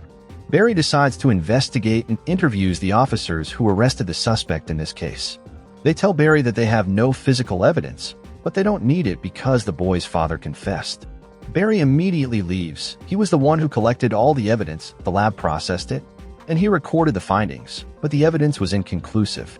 He should have reviewed it himself. Now he wonders, how did he lose this case? Then he remembers that night, the same night he reunited with Wally and pulled him out of the Speed Force. He can't let an innocent person die just because he was too distracted being the Flash. He knows the father confessed, but the evidence still needs to be verified. He must ensure that justice is served. The crime scene was never cleaned up. Everyone ignored it because no one wanted to deal with the tragedy that happened there. This has been one of his greatest fears since becoming the Flash. If he moved too fast and someone paid the price for his recklessness, he wouldn't be able to live with it. He was out of his mind that night. Something about this crime scene sends chills down his spine. It feels like there was something else that night, something more than Wally's return. This scanner isn't regulated by the forensic team. The last time Barry used it was when Reverse Flash attacked Batman in the Batcave. Now he knows Thawne was here. The Speed Force has a unique energy signature, just like its negative counterpart. Barry was right, Thawne has been playing with him for a long time, hurting those around him. Eobard is lucky that Flash hasn't found him, because when he does, he will make him pay for all his crimes. But for now, Barry has to talk to Heather's husband and find out what really happened. Suddenly, Director Singh approaches Barry and asks what he's been doing. Barry tells him he was reviewing Heather Macy's case. He has some questions to ask. The director tells him the case is closed and that he has other cases to work on. But Barry realizes this isn't the director. It's Turtle. Barry wonders how his enemy managed to escape. Turtle isn't the only one. Trickster is at Barry's home, ready to perform one of his greatest tricks. His next trick is to make this building disappear. Barry doesn't understand how Trickster is in his apartment when he doesn't even know his secret identity. And as if that weren't enough, reports come in that Captain Cold and Golden Glider are robbing Star Labs. Flash doesn't understand any of this. 2 of his villains attacking is a coincidence, but 3 at the same time? That's something else entirely. Lisa warns her brother that this better work. If they work together, they'll secure their futures forever. Barry can't believe the Snarts are back in Central City. Another alarm goes off. This time, Gorilla Grodd is attacking the Flash Museum. Barry now knows this isn't just a coincidence. All the attacks are happening at strategic locations, places directly linked to Flash, or rather to Barry Allen. Now that he understands what this is all about, he can predict the next attack. The West family is at home when suddenly, Barry arrives at top speed to take them to a safe place.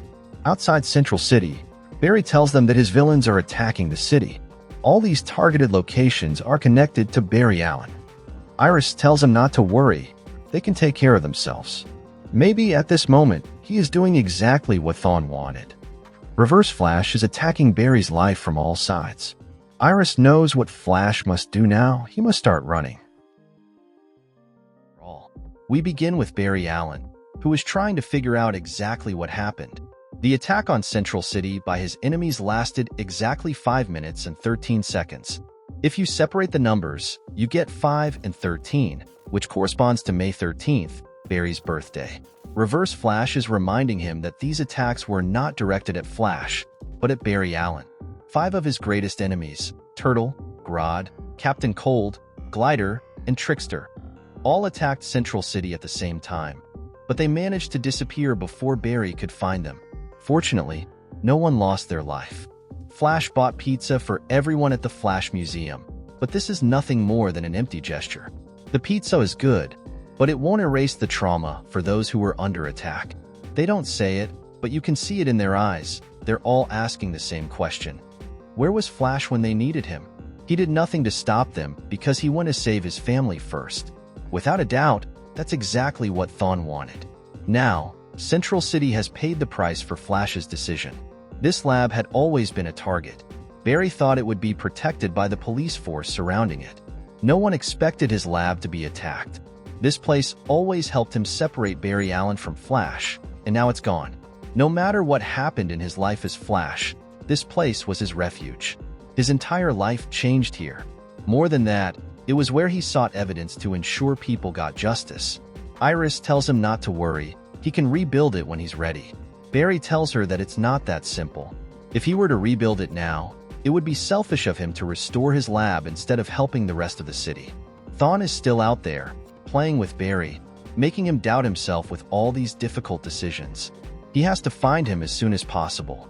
To catch him, he'll have to think like Thawne, like a monster. Without a doubt, that's the only way he'll be able to find out where his enemies are. Meanwhile, we see Captain Cold, who has a bad feeling about all of this. First of all, he's not a fan of time travel. Second, he doesn't understand why they have to hide beneath the streets of Central City after an attack of this scale. Right now, they should be leaving the city. Gorilla Grodd tells him that he has no intention of escaping. He has the right to destroy Flash and steal his speed. If this is what it takes to achieve that, then so be it. He doesn't care about teaming up with humans to get it done. Turtle tells him that he won't be able to wield Flash's speed. Grodd gets angry and warns him to be careful. Otherwise, he'll crack his shell open and eat his brain. Maybe not today, but one day, Turtle will have to kneel before him. Even his power will belong to Gorilla. Captain Cold tries to cool down the conversation. Grodd tells him that he hates the rogues. He always has, and he always will. Now that he thinks about it, he'll speak with Reverse Flash and tell him they don't need the rogues. Glider is ready for a fight. The rogues versus a giant talking gorilla. It'll be interesting. Now it's Trickster's turn to speak. He feels deceived by Reverse Flash for keeping them hidden in the shadows. He brought them from another time to attack Central City, but what comes next? They should be out there having fun. They shouldn't be taking orders from a Flash wannabe. Besides, he doesn't even know what his real plan is. Suddenly, Thawne appears behind Trickster. His plan is about to begin. They just need to wait. Patience is a virtue. No one needs to worry. Good things will come if they do exactly as he says.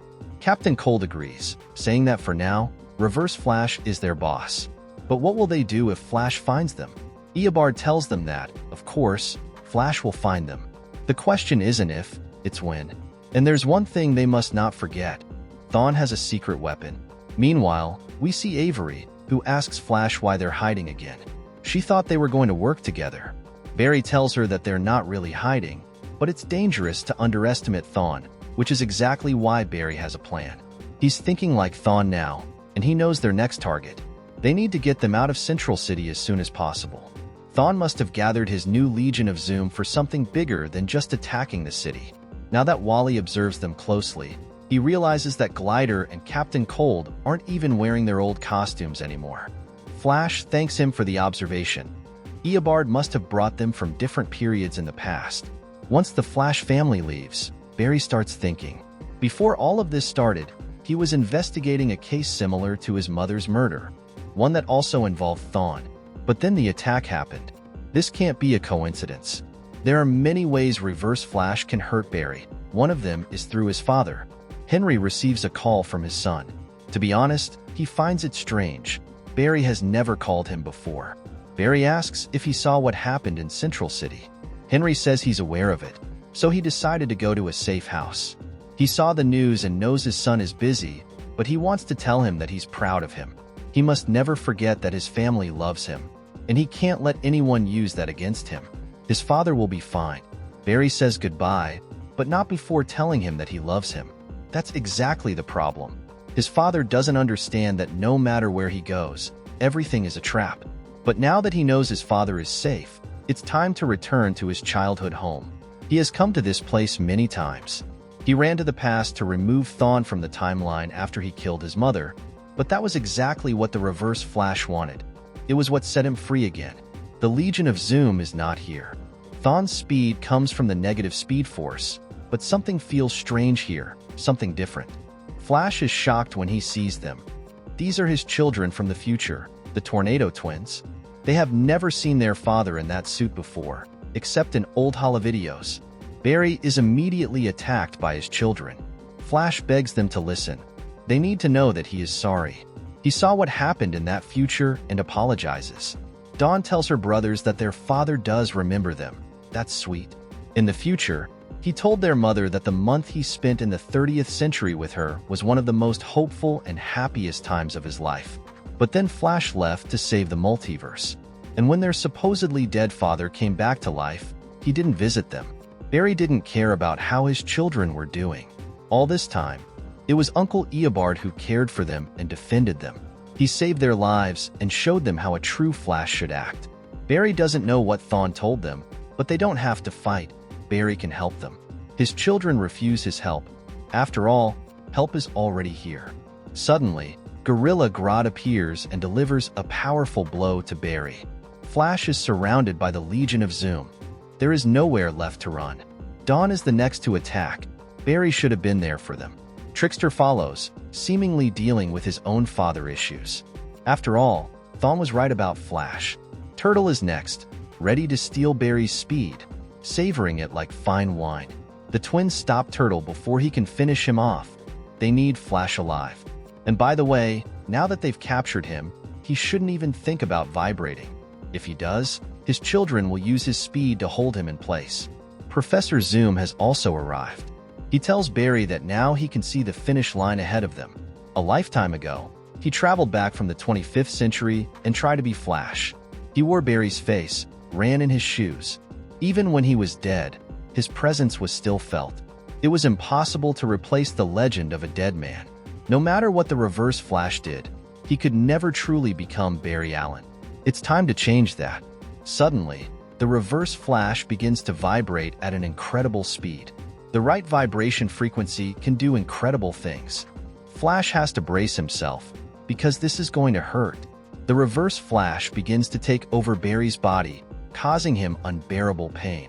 Even his enemies can't bear to watch. The Tornado Twins ask the Reverse Flash if he's okay. Thawne tells them that he is no longer Reverse. They should simply call him Flash. Captain Cold doesn't understand any of this. This wasn't the deal they agreed to. Thawne told them they would stop Flash, not that he would become Flash. What kind of circus trick is this? Gorilla Grodd agrees. Thawne had promised them knowledge of the future. Thawne tells them they will get that and more. For now, they just need to wait. Thawne speeds off. He has a family to take care of. Meanwhile, in an unknown place, Barry wonders where he is. This isn't the Speed Force. His speed is gone, and he can't run. Suddenly, he is hit twice, incredibly fast. Someone tells him that he has a lot of questions to answer. But before that, he needs to run. Max Mercury and Jesse Quick tell him to run. Elsewhere, we see the new Barry Allen. This is the life Eobard Thawne always wanted. After all, he always wanted to be Flash, to be a hero. He is loved and adored by Central City and the world. Now he will do all the things Barry Allen never did. He will be what Flash was always meant to be. Meanwhile, in New Mexico, we find the Titans. Bart tells his teammates they should see the VR games they have in the 30th century. Suddenly, something strange happens. His video game freezes, and so do his teammates. Flash is here and tells Bart that it's because his friends can't keep up with them. Later, we see them in the middle of a forest. Bart can't believe Flash is here. He has tried to find him, but alternate realities are such a pain. Flash tells him that, in the end, time and space couldn't keep them apart. Now they can make up for lost time. Bart just has to come with his grandfather. Bart isn't sure. Maybe he should tell his friends first. Flash tells him not to worry. They won't even notice he's gone. The race begins, and all we see are the sinister eyes of the new Flash. Meanwhile, we return to the rail Barry Allen. He feels like he knows these speedsters. Jesse tells him they have been trapped here for years. Barry feels sorry for them, but Jesse tells him he must endure. He can't allow himself to be lost again. Barry is fading away little by little, but he has had enough. He has already paid for everything he did in Flashpoint. He shouldn't feel guilty anymore. He should have realized that by now. Barry listens and agrees. With all his strength, he forces his way back. Jesse tells him that's the spirit. It's good to see him again. His guilt made them seem like nightmares. But now Barry remembers, they are Max Mercury, the Zen Master of Speed, and Jesse Quick, who saw speed as science. just like her father. Jessie tells Barry that her father died before Flashpoint, but she can still feel his presence around her. What she really wants to know is how Barry found them. Barry tells her he wasn't actually looking for them. Thawne used his vibration frequency to take over his body. Max recalls that Eobard always wanted to be just like Barry. Maybe he finally found a way to do it literally. Barry explains everything. Thawne gathered his greatest enemies to destroy his life and used them to trap him in this place, which seems to be the Speed Force, along with them. Max tells Barry that they are not necessarily in the Speed Force. The Speed Force doesn't just connect them on a physical or mental level, but on the deepest one. Wally went through something very similar right after they met. Wally was lost and needed to find his way back home. Now, Max asks Barry if he has ever used the Speed Force within his mind. Barry says yes, it's the fast thinking. Well, he can also use it here. He can use that ability to enter the Speed Force. He must feel beyond the limits of his mind. Barry will try his best. As he does, he manages to see how Thawne is using his body and running alongside Bart Allen, whom he had also forgotten before. Jessie tells him that many people were forgotten. If Bart is with Thawne, then they need to help Barry regain control of his body soon. Now that they are three, they might be able to help him take back his body. To accomplish this, Max will teach him everything he knows about the Speed Force as quickly as possible since they don't really know what Eobard is planning. Meanwhile, we go to Glider. They may be from the past, but the future still has terrible security. The citizens don't understand what's happening. Captain Cold and Glider were supposed to have left the city after Barry gave them the beating of their lives. Also, Trickster was supposed to be locked up in the new Iron Heights prison. They must report this immediately so the police can come for them. Trickster interrupts them. He won't let them do that. Besides, this is much more fun than waiting for the Reverse Flash to give them orders. They can run a few scams while their boss is away. Suddenly, the new Flash arrives at the crime scene and asks Bart if he can help him with these criminals. Seeing this, Captain Cold tells his sister that they have to leave. She hesitates, but with Thawne, you never know. Suddenly, Reverse Flash begins to suffer. Barry is trying to take back his body but fails. Trickster tries to take advantage of Flash's momentary distraction and attacks him from behind. Thawne uses his speed to stop the bomb Trickster threw at him without any problems, then throws it back at Trickster, making it explode in his face. Once Flash captures him, he says that James Jessie thought he was very smart and could fool everyone, but they all know who the real fool is. He will take him to Iron Heights. Bart is completely shocked by what he sees. They should take Trickster to a hospital first. Flash asks if he really feels bad for a rogue. That's not very heroic. Does he really think this is justice? Maybe Flash was wrong about Bart. He's not Flash family material. What exactly is his plan? He went back to being Impulse after being Kid Flash, but what's next? Thawne won't allow Bart to become the Flash again. They both know what happened last time, and they don't deserve to have it happen again. Maybe Bart should go back to playing with his friends and disappear for a few more years. For now, Barry will be the only Flash in this place.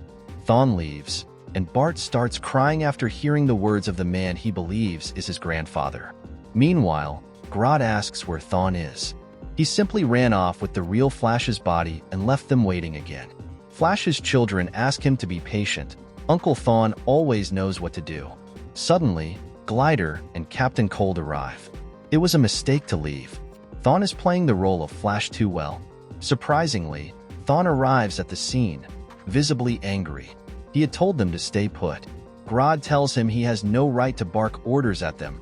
He has a lot to answer for, starting with explaining why possessing Flash's body will help them in any way. Thawne tells them that Barry is fighting him for control. His possession of the body is not completely stable yet. While he works to complete it, the Legion of Zoom must retrieve some items he needs to anchor himself to Flash's body permanently. To get them, they must go to specific locations and collect them.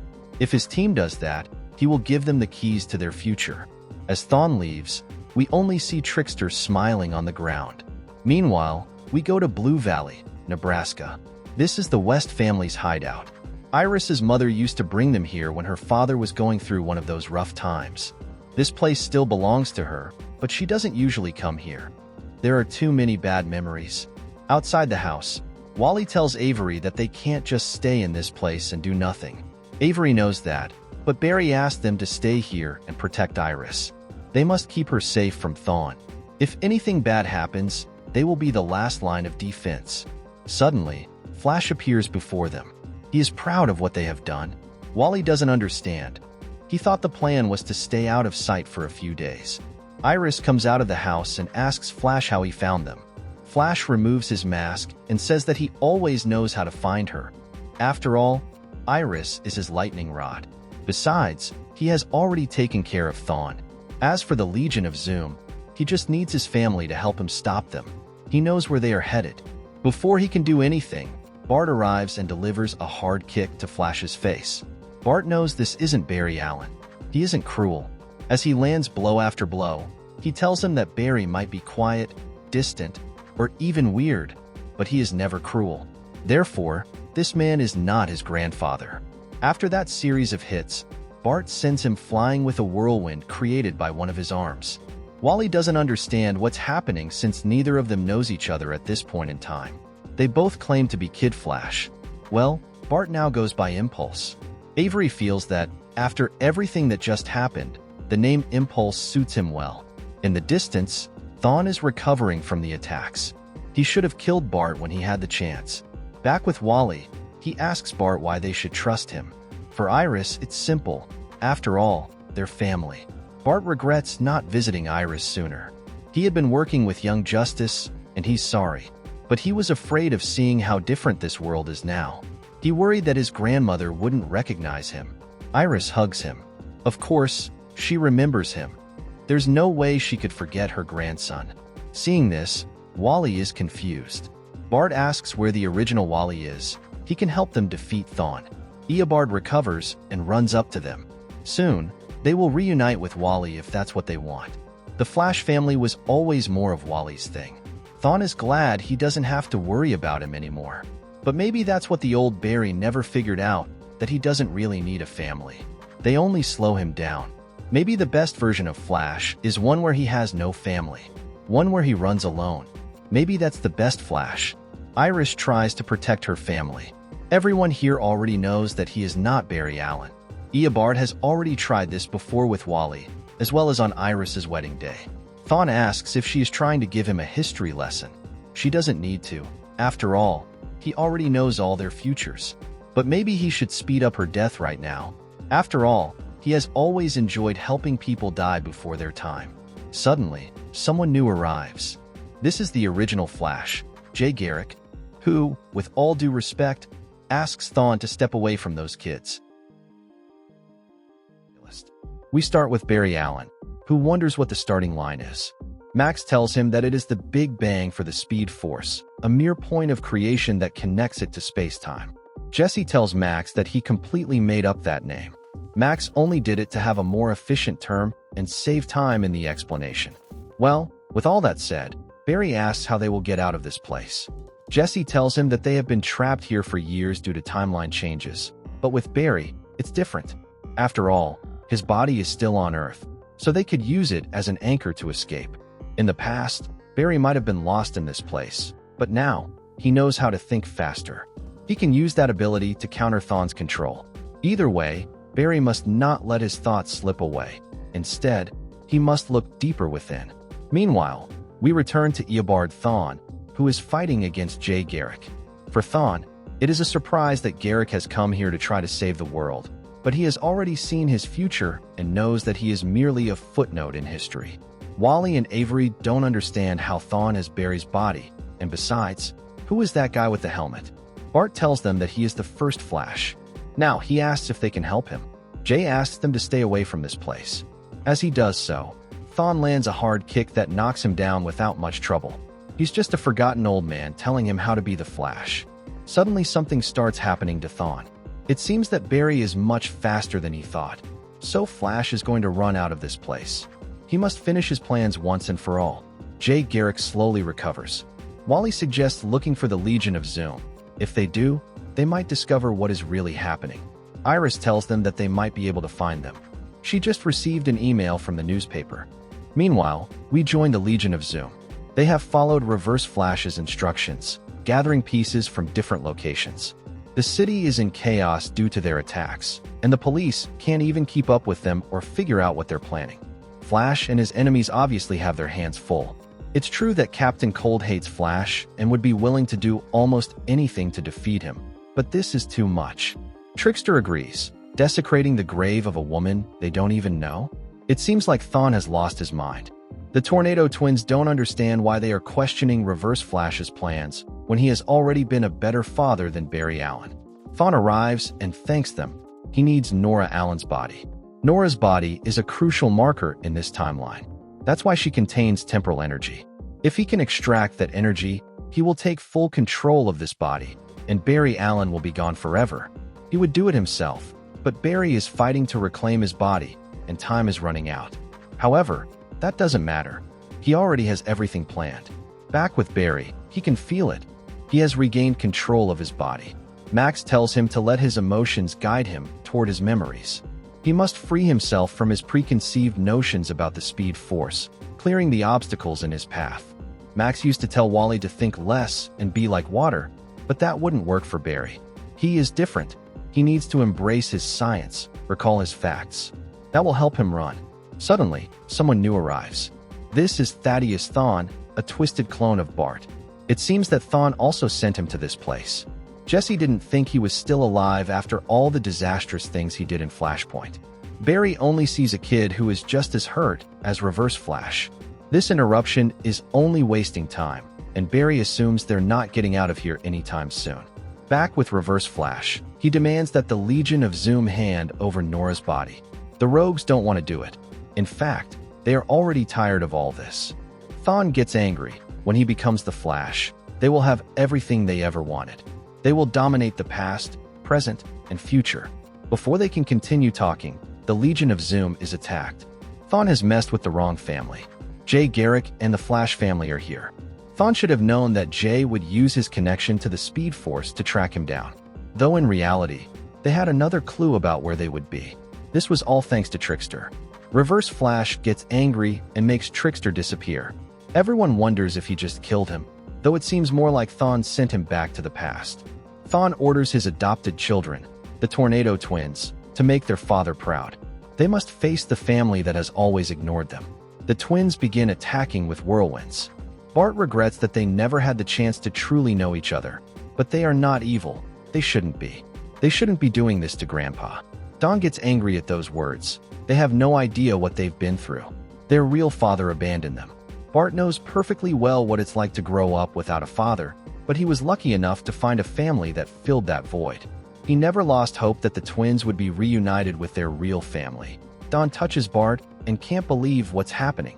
Could it be that this is his son? Suddenly, the twins begin to disappear. All this time, Thawne had done something to them. He used some kind of negative Speed Force power to turn them into this. The twins are now free. Bart must tell his mother that they are deeply sorry. Dawn saw her, but she's too scared to say it in person. Don tells his son that he has saved them. It's time to go home. Before they leave, Bart must know that his father is proud of him. Bart regrets that they are gone. There were so many things he wanted to tell them. Thawne is slowly running out of allies. Now, he orders those who remain to kill the Flash family. Meanwhile, Thaddeus tries to fight Flash. Barry knows this kid is angry, but he doesn't have to follow in Thawne's footsteps. He can create his own change. Thaddeus retreats. If Barry weren't at the wrong vibrational frequency, he would have joined the Legion of Zoom. It seems that inertia has just given them the key to everything. Maybe Flash just needs to vibrate at the right frequency. Barry begins to vibrate, causing Thawne immense pain. Meanwhile, Captain Cold wishes he had the rest of the Rogues here for this fight. Grodd asks if this will really work. After all, Thawne promised them a better future if they worked with him. Thawne gets angry, reminding them that he already told them that's not his name anymore. He is Barry Allen, the fastest man alive. We return to Barry. Everything he has done to escape this place has worked. He can get out and take Max and Jesse with him.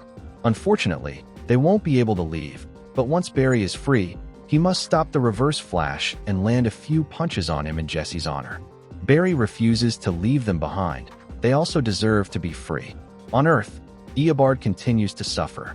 Grodd knows he's losing control of his body. They have to kill him right now. Flash is about to break free, and when he does, he'll come after all of them. They need to take advantage of this moment. Besides, if they do this, they'll be taking down two speedsters at the same time. Before Grodd and Turtle can finish off Thawne, the Flash family steps in their way. They won't let them cause any harm. Suddenly, Barry and Thawne's bodies are separated. Eobard hopes Barry is happy. He just ruined all his fun. They could have been great together, but Barry can never share the glory. It seems only Barry Allen can be the Flash. Barry tells him that's exactly what he never understood. Not only is Barry the Flash, but all of them are Flash. Bart can't believe that Max is here too. Max tells him their reunion talk will have to wait for another time. For now, they have unfinished business with the Reverse Flash. Wally is thrilled by everything he sees. It looks like the odds of victory now belong to the Flash family. Iris warns her nephew to be careful with that celebration. They can't underestimate Thawne. Eobard tells Wally he should listen to his aunt. Do they really think he came unprepared? He always considered the possibility that Barry might escape. He scoured every corner of the history books. He didn't just gather a small group of Flash's greatest enemies. Thawne ran across the entire timeline, building an army. Barry might not be surprised, but there are many people who hate him. If Thawne can't be Barry Allen, then no one else will be either. There will be no Flash, no Flash family. His true Legion of Zoom has arrived. They will kill every single person in Central City. Barry has to understand that this is a Reverse Flash fact. The great battle begins. Thawne has made Barry's life miserable all this time. He tormented him from the start by killing his mother. But that wasn't enough. He later went after the rest of his family. Thawne's revenge is for anyone who has ever worn the Flash's suit. Now, the greatest enemies of the Flash from across time have gathered. Maybe Eobard thinks Flash and his family have underestimated him, but in reality, it's Thawne who has underestimated the Flash family. Barry tells Wally to take Iris far away from this place and protect her. Thawne insists that Barry shouldn't take Iris away. She needs to be here for what's coming. Barry easily defends himself and attacks Reverse Flash, though there's something he doesn't understand. He just realized that among all his enemies, Thawne didn't bring a single speedster here. Could it be that he's afraid of them? As the Flash family fights, Max Mercury suddenly comes up with an idea. First, Impulse must cover him. This is finally a scenario worthy of Max's skills, of his magic. To do this, he only needs to feel the Speed Force, to sense its connections as they run across time and space. Things get tougher for the Flash family. Thawne lands a brutal series of blows on Jay Garrick. He declares that the Golden Age ended a long time ago. Grodd fights against Flash. Barry tells Thawne that this has to stop. Max has found the solution to all of this, but suddenly, he's interrupted. If there's one thing all Flashes have in common, it's that they always arrive late to everything. All the speedsters from different timelines have arrived. They came as soon as they received Max's call. Everyone starts working together as a family. As they fight, Professor Zoom tells Barry that they need to witness this moment together. Has Barry ever seen anything like this? All of them are gathered here thanks to Eobard. When Iris killed him, she told him there would never be a Reverse Flash museum. But Barry has to look at what's happening. This has always been about Thawne. Barry knows this isn't Thawne's final plan. All of this is a distraction to keep Barry from solving a murder. The question is, why? Thawne tells him it's because he has seen his own future. He dedicated his life to the Flash Museum in the 25th century. He worshipped Barry. He studied every piece of his life, even the timeline changes. Long before he felt the pain of Barry's rejection, he was his greatest fan. But everything changed when he discovered that he would die over and over again. In each of those deaths, Flash was always involved. And Thawne would feel those deaths every single time. The only way the pain would ever go away was if he hurt Barry. But all of this took a lot of work, an insane amount of planning and effort. Thawne is fast, but he couldn't be everywhere at once. So the best thing he could do was alter Hunter Zolomond's fate. He gave the clown the weapon that set Hunter on the path to becoming Zoom. Then he killed August Hart's brother. He planted the black hole evidence so August would turn to his good friend in forensics and become Godspeed. Then, he returned to the future, and his plans had worked. Killing Barry's mother was only the beginning. He will never stop making his life a living hell. He has always been present at every moment in history, whispering in their ears, making them think the wrong way. Barry never took the time to learn about the negative Speed Force. Instead, He rejected its power because he feared it. That power has many gifts, one of which grants the ability to speak at a hypnotic frequency, a whisper at a speed that can make people do things they would never do. It creates doubts in their minds, making them repeat their mistakes over and over again. That is why Flash always fails at being Flash, because that is exactly what Reverse Flash has always wanted. Barry is furious. He can't believe that not only the tragic death of his mother was caused by Reverse Flash, but also everything bad that has ever happened to him. This was all planned by Thawne. He orchestrated it from the very beginning. Barry will never be able to stop him because Thawne knows all of his moves. After all, he comes from the future and knows that today is the day Flash loses. Suddenly, a massive blue lightning bolt separates them. It causes Thawne immense pain. This isn't right at all. This isn't what was supposed to happen in the future. Something must have changed. Time has shifted, and Thawne needs to find out what went wrong. The Professor Zoom flees at full speed, and Barry chases after him. Meanwhile, the Flash family continues battling Flash's villains. Something feels off. Why didn't Thawne bring any speedsters? Bart remembers the moment his father left this timeline. Everyone here is from different eras, and they need to vibrate at a certain frequency to remain in this place. That's why his father returned to his time once he was freed from Thawne's control and adjusted to another frequency. That will be the plan. They will all run simultaneously and generate the correct shockwave frequency to send all the villains back to their respective times. It seems to work, and the Flash family gets a brief moment to reunite. Iris rushes to her grandson and embraces him, relieved that he is still here. But the question is, where is Barry? We return to Barry Allen, who is chasing after Thawne. Once, it was just an idea, but now that he knows everything his greatest enemy has done to him, he will have to kill him. Thawne tells him this is over. This is the finish line, the moment of life or death. Eobard will soon be back in the 25th century, where he will learn new ways to torture Barry's family. Or, if Barry prefers, they can keep running forever. Barry doesn't understand what Thawne means. Well, they are trapped in a cycle of death and rebirth. Every time the universe is rebuilt, one constant remains, both of them. Thawne has seen the future. It is horrific, crisis after crisis, with terrors greater than anything Barry has ever faced. But if they keep running together in the Speed Force, he can end all the suffering Thawne has caused to him and his family. Barry finally catches up to him and grabs him by the throat. Thawne tells him he can't kill him again. After everything, after murdering his mother and ruining the lives of the entire Flash family, it's the least Barry can do. Barry tells him this ends right now. Thawne dares him, just do it. Relive history once more. All Barry has to do is give his neck a little twist, just like he did to Godspeed. He must kill him right now. But Barry hesitates at the last moment and lets go.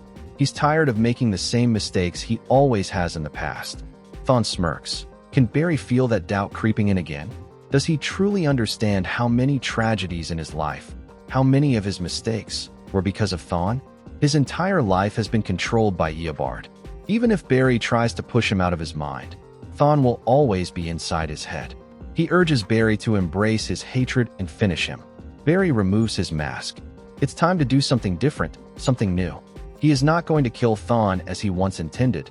That would only restart the cycle all over again. It's true that Thawne has ruined his life, and that hatred has made Barry miserable. But instead of hating him, Barry has decided to forgive Eobard Thawne. This has always been a loop. Barry has tried to move on so many times. He always thought that forgiving himself for his actions would be the best way forward. But all this time, he was forgiving the wrong person. Forgiving himself has also been an endless cycle because Reverse Flash has always been trapped in the past. The hatred Barry feels for Thawne is what keeps him tied to it. That is why he has to let go. Thawne is enraged. He won't allow Barry to forgive him. Barry's entire life exists because of Eobard. That's why he is the Flash. Without Thawne, he is nothing. Barry puts his mask back on. He regrets rejecting Thawne the first time they met. But he can't let what Thawne did to him define his past, present, and future. It is time to let go of his hatred forever. Reverse Flash lunges at Barry to attack him, but, shockingly, his attack does nothing. He passes right through him. Thawne barely vibrates. What just happened? Barry pushed the Speed Force into him, just like when he created Flashpoint. The moment Thawne tried to take his body, Barry had an idea. Maybe he was never able to save his mother before, but this time, he will try something completely different. He will try to save Thawne. He is giving back everything he once took from him. Barry vibrated in such a way that allowed some of his speed force to transfer into Eobard. Thawne is in disbelief. Barry could have severed his connection to the speed force. Barry tells him that it's just a power, and it was worth the risk. Thawne needed a lightning rod, and now he has one. Barry will be that lightning rod. Thawne doesn't understand. He is a living paradox, and this helped him avoid all the changes in time. But this is restarting him. Barry leaves this place, knowing that despite forgiving Eobard, his past will not be reset. That doesn't matter. With the flashpoint, he realized he doesn't need to change his past. Thawne begs him not to leave, as the last time this happened, he forgot everything. As Barry walks away, we see Reverse Flash begin to disappear and scream in despair. Later, we're in the 25th century. This person greets everyone. His name is Eobard Thawne, curator of the legendary Flash Museum. Today, he will be your tour guide. Thawne tells the viewers everything about Flash, but there is someone they don't know. Who is that person over there? That's a good question. His name is Reverse Flash. It's sad to say, but much of his information was lost in the Great Disaster, including his true identity. All they know is that he had a great connection with Flash, though some say he was his greatest enemy. It's hard to imagine a life full of hatred, especially directed towards someone like Flash. Having hate in your life is just not a good way to live. This whole exhibition is being watched by Barry Allen. Restarting Thawne's life had unforeseen side effects, but it was worth it. As Barry moves back in time, he sees that this timeline is worse than ever, but he needs to know that some things were fixed, seeing lives return to the path they were on before. Happily, none of them remember their time with Thawne. Despite Barry forgiving Thawne, he'll never be able to forget his actions. It's hard to ignore them after all he did, but what he can do is move on and not let them control his life ever again. Therefore, he'll tell the Justice League what happened and fix Central City. There's still one mystery left unsolved. Why didn't Thawne want Barry to know the truth about the case he was investigating? When Barry returned to his lab, somehow, all the evidence and files were gone, as if they had never happened. Barry was looking at a house from the outside when a woman asked if he needed anything. Her name was Heather Macy, and she asked Barry if they knew each other. He told her no and wished her a good day with Mr. Macy. She told him that the last name Macy only belongs to her, that her husband's last name is Thawne. Barry leaves with a big smile. There's a part of him that wants to know what Thawne's true plan was, but it's time to leave that behind. After all, he can't stay obsessed with Thawne. There are better things he can enjoy his time with, like being with his family. While having a pleasant moment with Iris, Barry gets a call from the Justice League. It seems there won't be much time for rest. Before leaving, Barry goes into his house to eat before heading out. Someone asks him where he's going. Why does he do all this? Why does he go out on the streets, risking his life to save others? Is it because of what happened to him in the past? Barry tells him that it's not about that. In fact, he never put on the suit because of suffering or tragedy. It's simple. He's Flash because his mother taught him to do the right thing. Iris enters and asks who he's talking to. Barry says he's talking to himself. It's time to leave, but not without telling Iris that he'll be back in a flash. Living up to a legend can feel impossible some days. But thanks to his friends and family, Barry wants to be the hero everyone wants him to be. It's impossible not to make mistakes along the way. There will also be times when he stumbles in this great race of life, but he'll never stop getting up, trying to be better, and moving forward. Because he will never stop being Flash.